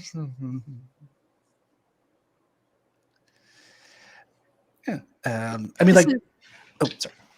Oh, sorry, I was going to say this is where NFTs start to get really interesting, because they're sort of like that, but obviously so, because they're obviously stupid and not worth anything at all. Like they're so dumb, but like you can't own that. You can't own a gift. It's not possible. But it's the honest version of what this whole thing is. It's doing it nakedly. I think it was really, really interesting coincidence that the prices for a lot of art, especially abstract expressionism, which is a whole thing, really started to rise. And like the more obvious crime going on in the high-end art world happened when Damien Hirst decided he was an artist, an ex-stockbroker and commodity exchanger. And then all of a sudden, the art world starts to operate like an unregulated commodity market. Huh, curious. Yeah, funny that. Yeah, listen, well, first of all, it's not like I wasn't aware of what money laundering was, but there are a lot of obvious implications with all the money that's going through Netflix. And I haven't really thought about it like that before. I mean, like, one way of thinking about it is that one of the reasons why very few Americans were implicated in the Panama Papers scandal is because a lot of the things outlined in that as like tax fraud and crime are just legal here. It's true. It's true. I didn't know that. That's wild. Oh, yeah. Yeah, no. And say what you will about tax code. All of my friends who are successful like freelancers or artists, if they start making like regular five figures a year, it is much better for them to form a limited liability company in Delaware called, Applied Technologies and have themselves paid through that. Kennedy, let's get to Delaware. You know what to do. We've got to get out there. There are places to stash sketchy LLCs that are closer to New Mexico. Don't sweat. No, you never have to visit there. It's a PO box. You don't even have to have a PO box in a lot of places. Yeah, no, you can just have it on paper because you make more money not making things. You make more money having the piece of paper saying you own the thing that makes the things. Yeah. It's completely like our entertainment system is completely just totally bonked and messed up. John, given that you have pierced the veil on some of these issues, is there anything that you are still unironically just liking this year? Or are you just like, ugh? Well, this is a weird year, right? Because I have an immunocompromised partner, so I had to stay inside for an entire year because I couldn't risk getting sick. So I've done nothing but watch TV, and I've done nothing but play video games. And I can say the one thing I have truly, truly enjoyed with all my heart has been the Hitman series, because it allows you to kill Jeff Bezos. Oh, man. Really? Yeah, you go around assassinating like billionaires as an international that rules. hitman, and they are so obviously based on real world people. I'm like, I got to one point and I'm like, is that Jack Dorsey? Wait, I can kill Jack Dorsey? I mean, look, My God. who are the people that are going to buy Hitman? It's people that are like, I really want to get the Twitter guy. You know what? That game is probably a big hit on top conservatives with Twitter. Yeah, they probably wouldn't even get like the serious communist undertones of half the writing. Of course not. And listen, they're right wing. Right wing people are generally like not excellent at satire. But the Babylon Bee, you guys, right wings really doing throwing their little punches. It's cute. I love the Babylon Bee. The Babylon Bee is just that shit cracks me up. I don't think for the reasons that they thought when they were writing it, but if we're gonna pivot, do you guys ever why do you guys think all conservative humor is incredibly similar? Listen, well, first of all, because they don't have to be funny. Republicans have never had to be funny in their entire, you just don't have the same need to be funny. So what you really have is agitation. And not since there was a time period in the 90s where just being agitated was considered that made you super funny, because we lived in an era of contentment. We'd reached the end of the era. So you would bring on a Dennis Leary or a John Stossel as almost like a comedy. This guy is still mad. Can you believe it? Look at this. And he comes out, they make me wait too long at the DMV.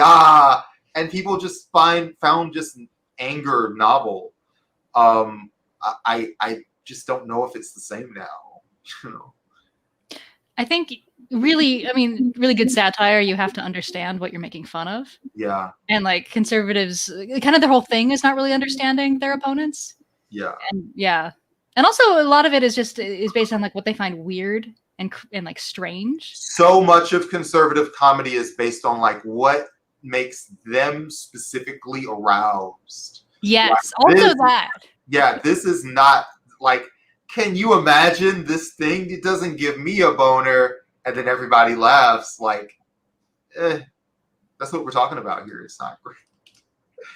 Yeah, why do they keep making memes where all the Antifa protesters looked hot and jacked? Why do they keep making memes about AOC's feet?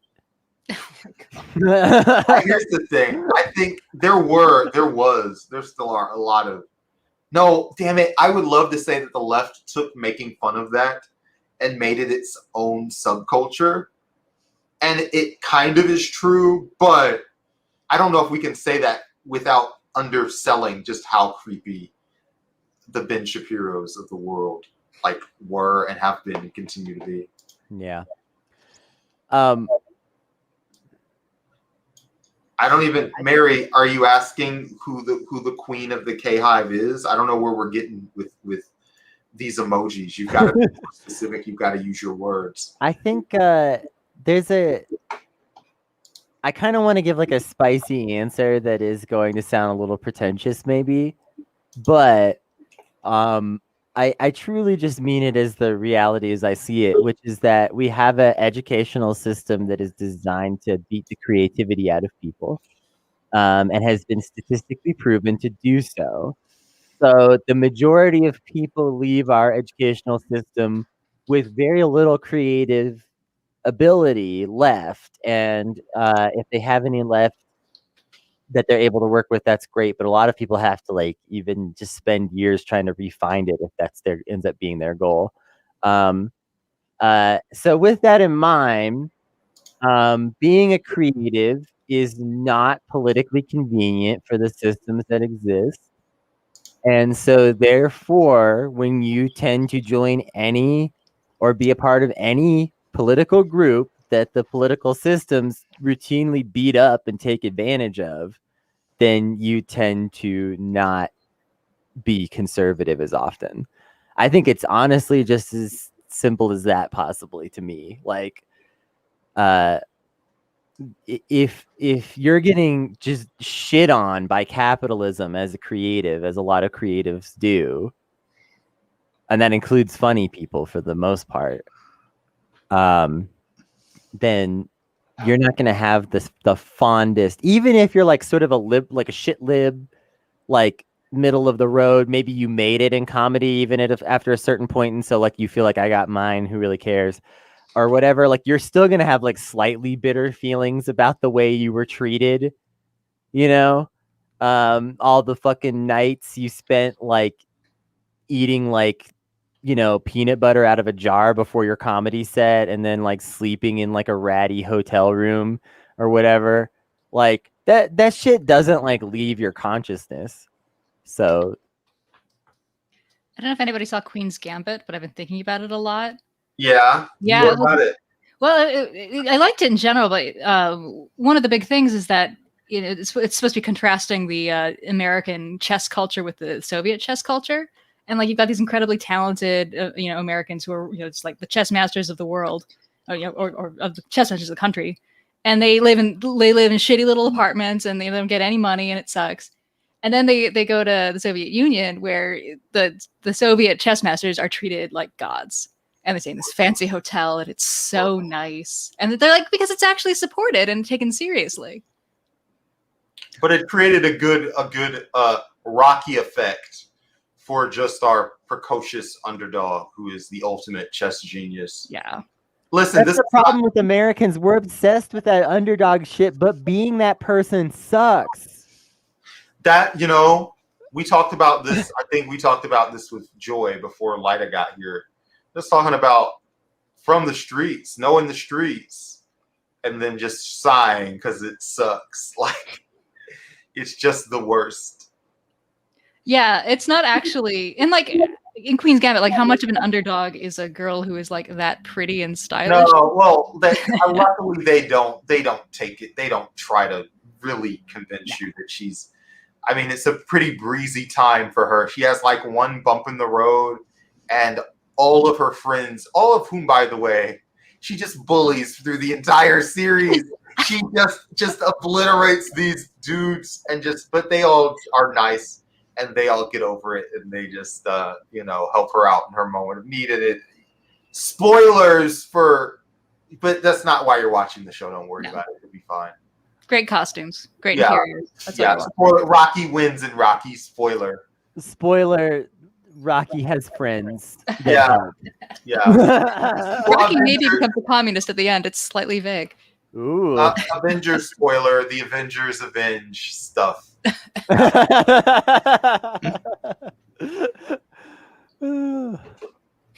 John, you never answered this question. What are you liking? What are you enjoying? Like, what is bringing interest to you? He did say Hitman, but... Yeah, I'm enjoying murdering. Murdering is very fun in a video game, allegedly. In Minecraft. Fine. Lyta, tell it, like, what's been giving you joy in 2021?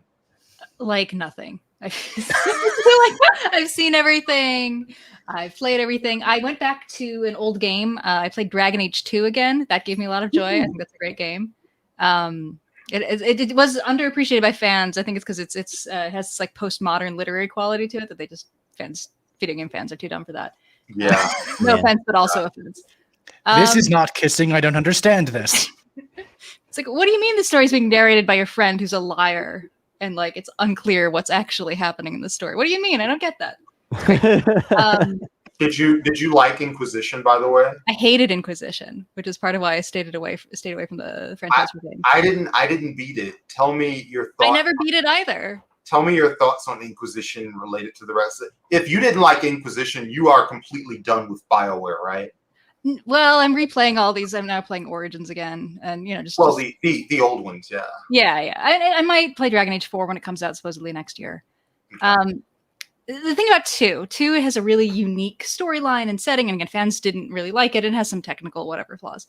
Inquisition, though, like, one, open world games just stress me the fuck out because I feel like I'm at work. Because it's like you have all these tasks, and if you don't do these tasks in this order, you're going to be in trouble, but we won't tell you what the order is. Oh, you did this, well, now you screwed everything up, and now you're really in trouble. It's exhausting. And also just, like, that you have to be, like, in 2, you're just like a person, you're running around, you're just a guy, you're just a refugee living in a town, just trying to get your shit together. But in 3, in Inquisition, you're the fucking inquisitor of this, this holy army, and you have to do that. And there's no other option. You can't not be the inquisitor. And I'm like, guys, I'm thinking, no, I'm kind of tired. I'm just gonna vibe. There's no vibing. And in Grand Theft Auto or most of these games, you can just go away. I'm just gonna drive the streets. For this one, you're kind of pushed to do the next encounter. Mary, I hope you're hoping for a huge victory. Aren't you up there? I hope you're not working towards a huge defeat in New York. Kennedy, have you played any of the Dragon Age series? Do you have any thoughts on by BioWare? These are older games. It is fine. I play a lot of video games, but I'm not a big RPG person, just kind of across the board. So that's like, I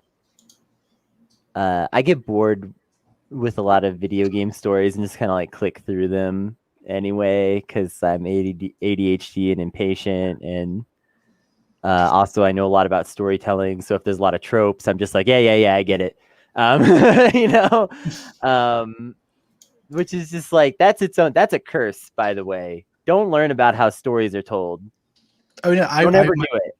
My husband once accused me of like seeing something beforehand. Like, you've watched this before. I'm like, no, I know how stories work. Yeah. Like, and the dumber the thing is that you're watching. And like, I love dumb entertainment. I mean, like, every time a Mortal Kombat, a Godzilla comes out, I'm like, here are my in-depth critical opinions on lizard versus monkey. Great use of elevation and tactics by the monkey, really showing. But however, like, it makes them predictable. Like, you knew early on how that movie was going to go. People were really shocked and surprised by, like, who won, who did what. Like, if you've ever watched, like, Monday Night Raw, you know how all of that. The Rock is fighting John Cena. They're both going to do their moves. They're going to, have a stare off. They're going to respect each other as bros, but not totally be friends. It's literally just The Rock versus John Cena with puppets. And to tie it back to our conversation about Hollywood and Netflix and all that, like, the screenwriting has these like very strict rules that, even though most movies are really bad and not even like that much fun to watch anymore because we all know it's going to happen, these rules are very strict and you have to follow them. And they've also really started to infect a lot of novels. I've noticed a lot of novels, and I've been to talks with novelists where they're like, this is screenplay structure and this is what you should do, and you have to have your turning points, and it's really boring and everyone's sick to death of it, but it's what you're supposed to do, so everybody does it. Is that because they're writing to be optioned? Yes, a lot of the time. A lot of the time. I think it's sometimes an unconscious, but like, and it makes sense to write to be optioned because they option a whole lot of stuff. And it's entirely possible that your thing can get made, so why not? Yeah, what better goal in this era where, like, realistically, even a great book doesn't sell like tons and tons of copies necessarily, even if it's beloved and gets great reviews and whatever, blah blah. Like, I don't read a lot of books, and especially not fiction. I read no fiction.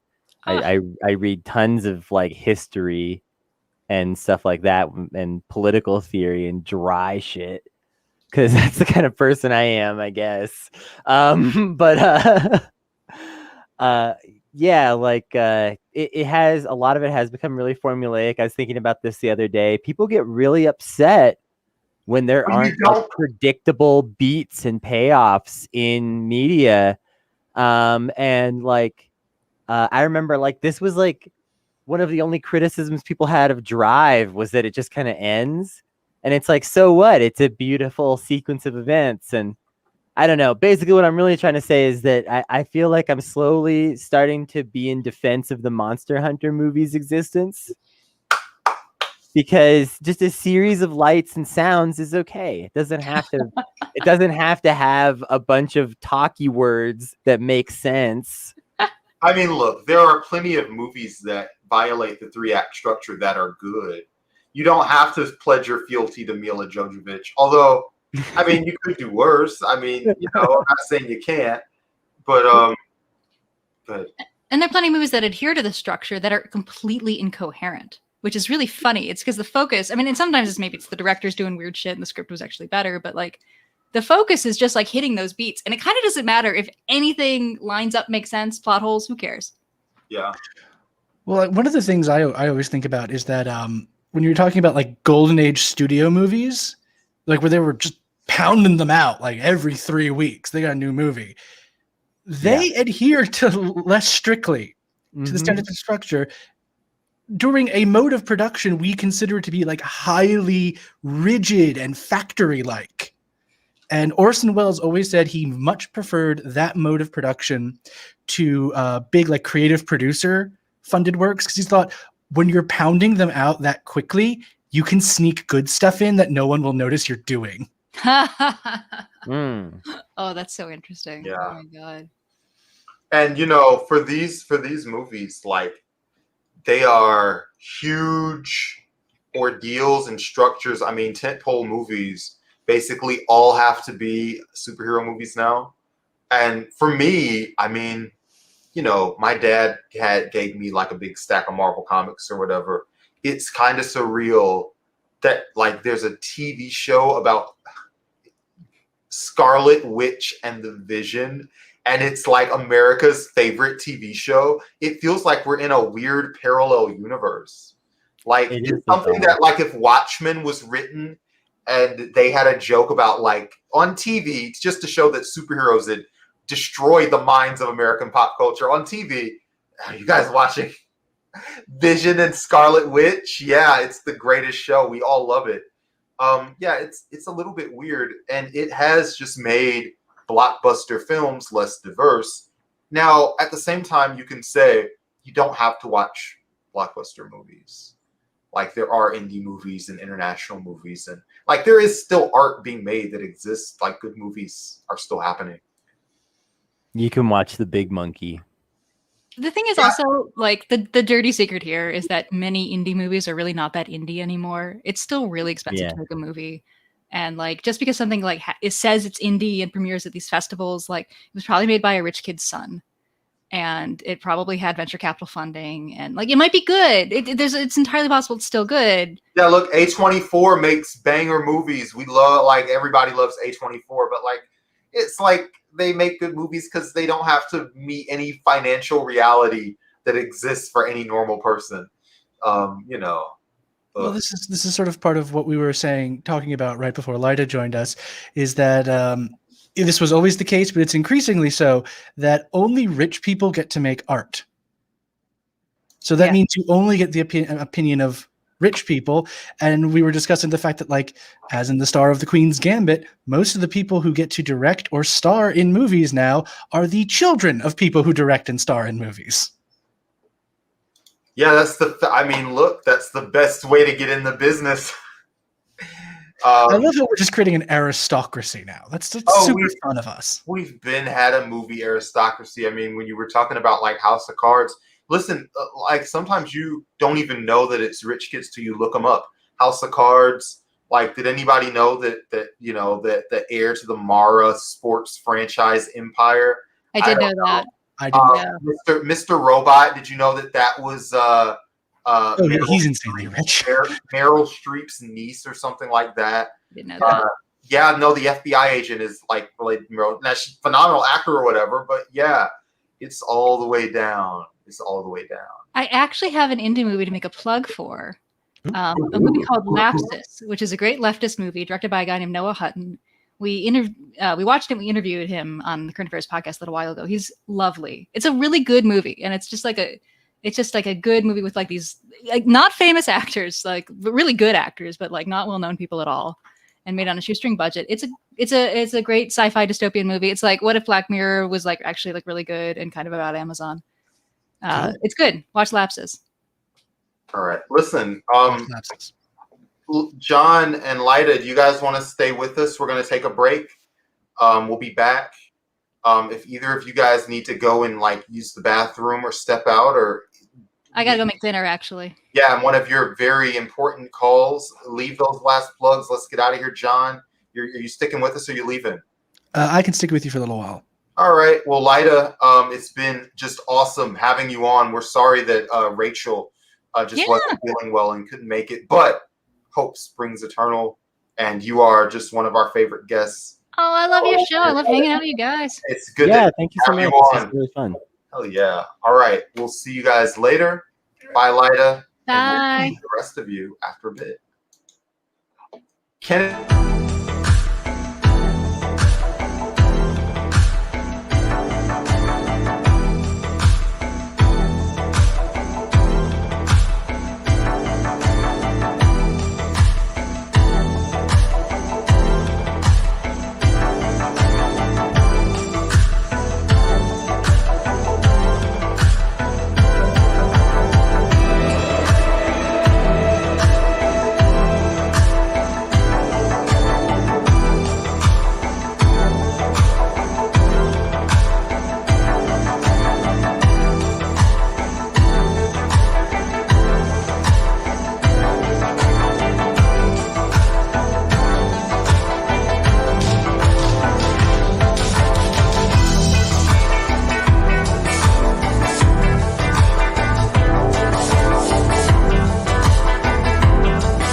We're back, and listen, everybody, there's new news. I have something that I can break. New news?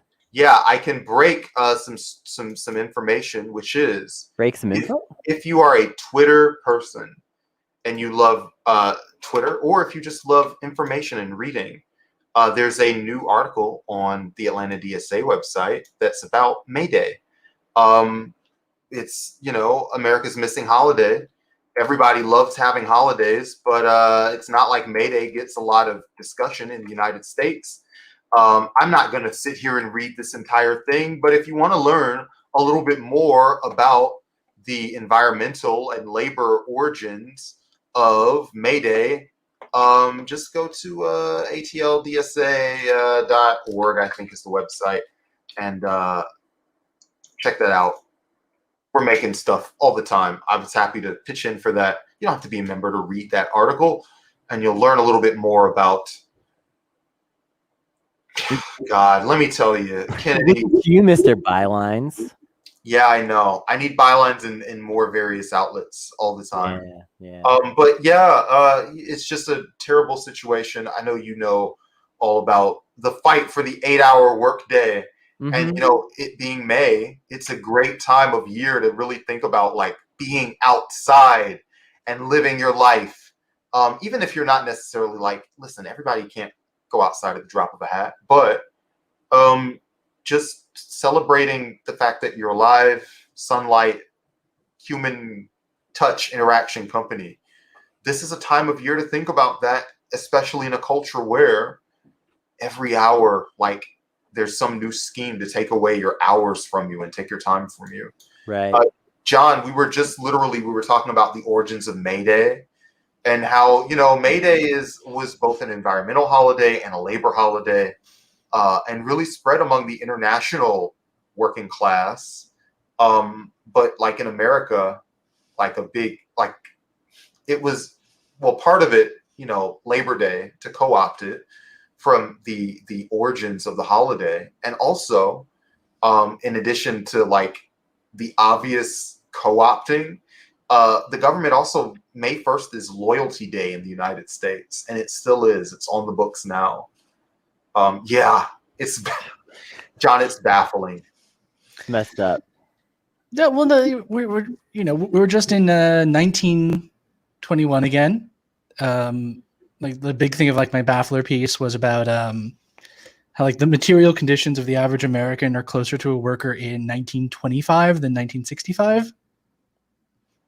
So back when that was going, they rated the mail system for anything that could be considered even lightly anti-war, or not even anti-war, pro-peace.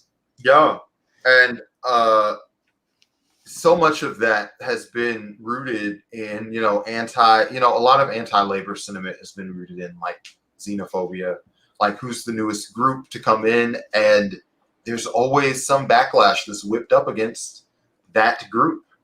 And there was a certain time period where that was Germans, there was a certain time period where that was Irish, certain time period where that was Chinese, certain time period. I mean, look, you all know American 5 time periods where it was. Yeah, Mexican. I don't need to we wouldn't be able to do another show. I start listing off racisms. We won't have a television program. But there are just so many instances of that. Yeah. That and all of it at the root of it is like keeping you inside, keeping you making somebody else money. And like even when we're on Twitter, we're a little bit participating in that. Yeah. Yeah, no, well, the old line about new media, if you're not paying for it, you're the product being sold. Right. And everyone on Twitter is the product, and most of them don't want to pay for it. Oh, I mean, first of all, if Twitter started charging money, it would probably rescue a lot of people's mental health. Because a lot of people would be like, I can't afford this. I need to go and live my life.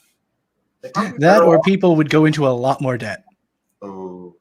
You think, well, how much do you think that Twitter shouldn't cost anything, but how much do you think people would be willing to pay for Twitter? I think you should be paid to be on Twitter.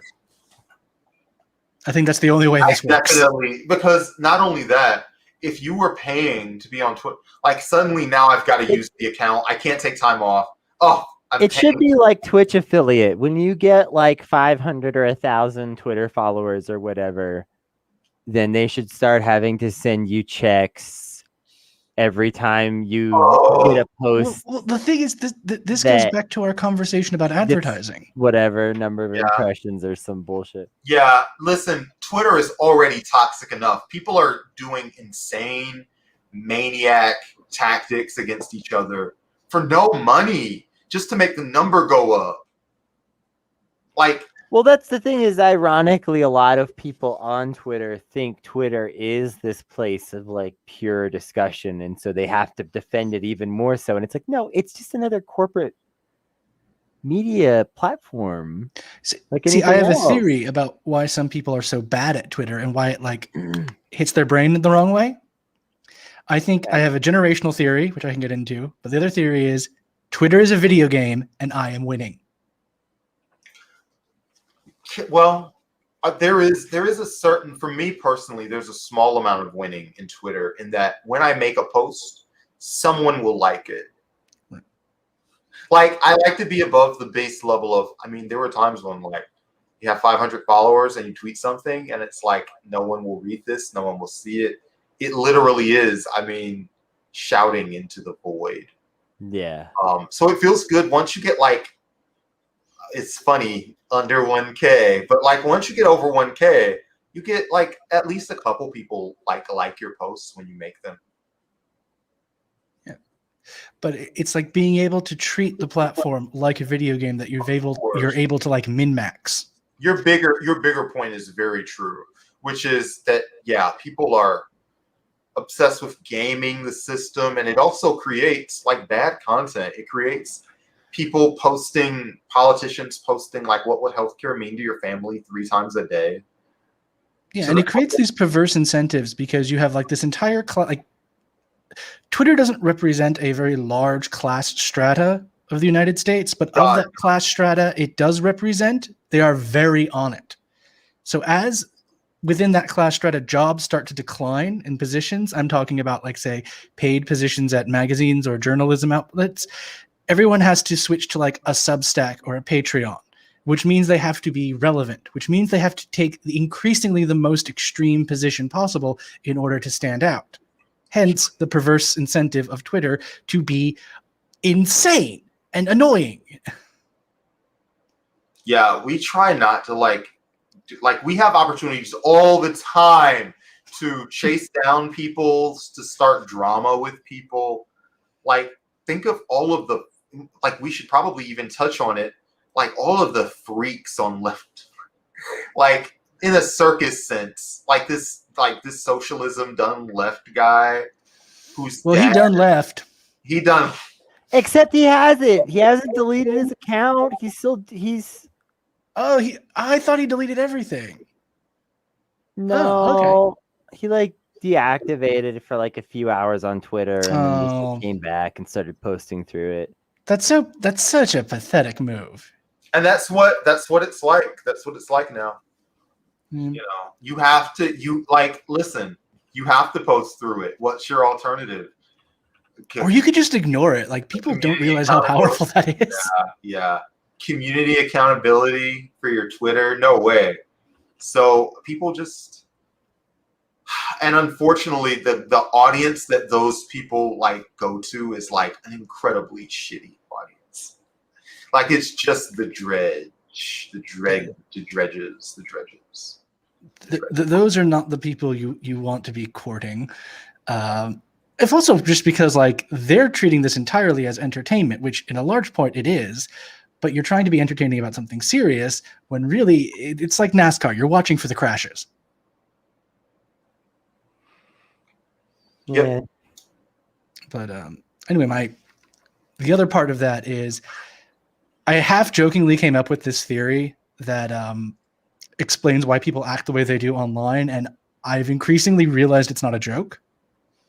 Oh God, what is the actual? Well, here's the thing. I would love to like get to the center of this Tootsie Roll Pop, honestly, because I would love to have just any kind of logical explanation for how people behave the way. Okay, I think the way you are online reflects what age you were and what type was the very first online experience you had.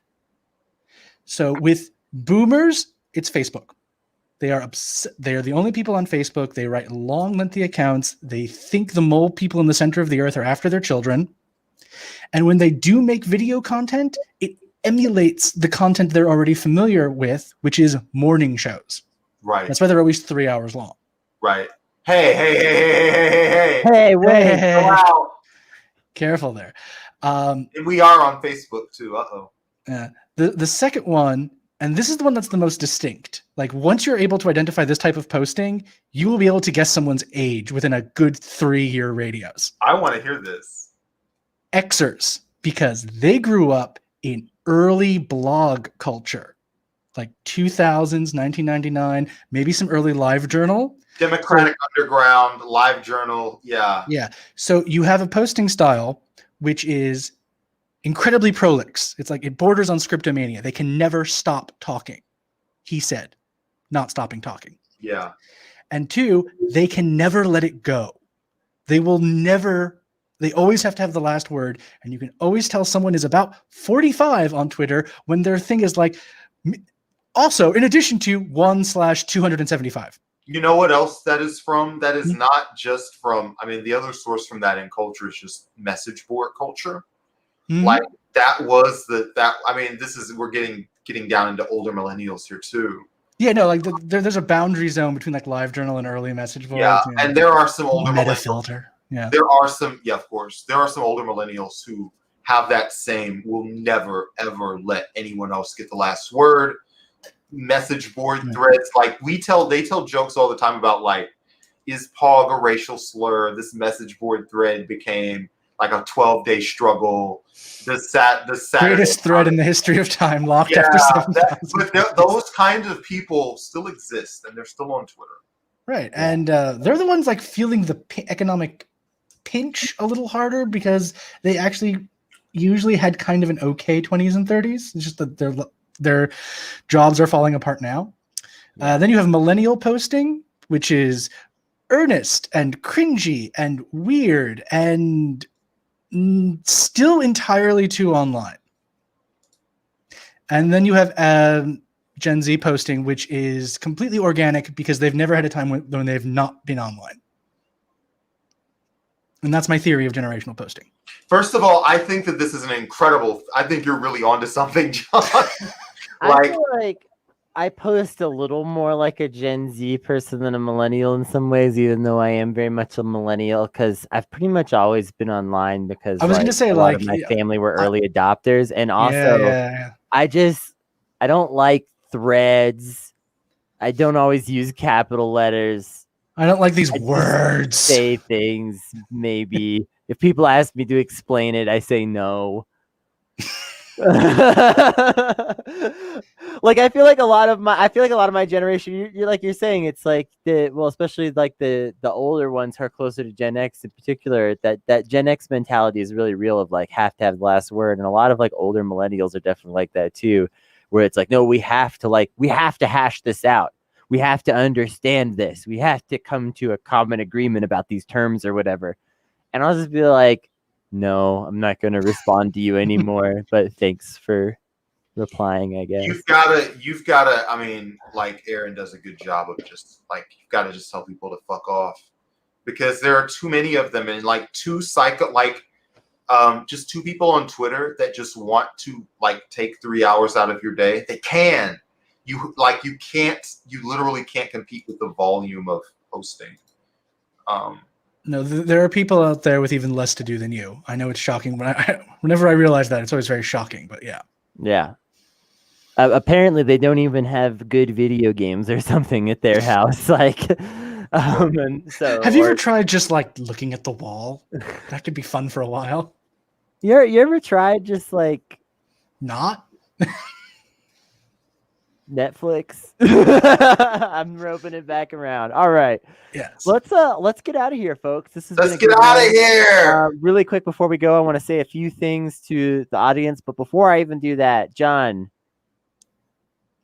you said you don't have any projects going on, but people can follow you on Twitter or something, right? Yeah, they can. You'll get there. I believe in you. I believe in where I am all day, because it's where we all live, and also liveitalone.com is where my writing and art is.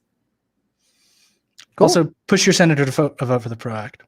Push your senator to vote for the PRO Act. That is super, Push your senator into the ocean. Yeah, there's like 3 of them. Yeah, press A to assassinate. Listen, don't do that. It's a quick time event. You got to tap A repeatedly. Of course, accomplish all your quick time events, but don't go to jail on charges of international terrorism or anything like that. No. All right. Yeah. Thanks for tuning in as always. I'm just gonna start kind of like soft letting our audience know that like we're pretty strongly thinking about moving to Twitch. We're thinking of doing more Twitch. We've been streaming to different platforms for a while to kind of see what sticks. And although we don't always still have like a huge audience on Twitch every week because we don't necessarily put tons of effort into it yet, Twitch is starting to be like our biggest platform more and more often. And we kind of like some of the people that are coming through on Twitch and stuff too. So we're thinking about probably our live streams could move to Twitch exclusively in the future. So kind of keep your eye out for that. We're still making decisions. And with that in mind, I also want to say, for those of you who watch us on Twitch, thank you so much. And also, I'm really sorry that we're not good at Twitch yet. We're working on it, I promise. We're not good at anything. We're not good at anything. Oh, no. Well, here's the thing. We're good at interviews. We're good at good looking. We're good at a lot of things. We're good at the important things. There's a lot of other stuff we're missing, though. Okay, bye, everybody. Patreon.com/notsafe if you want to support it. 100% independent media supported by people like you. Bye.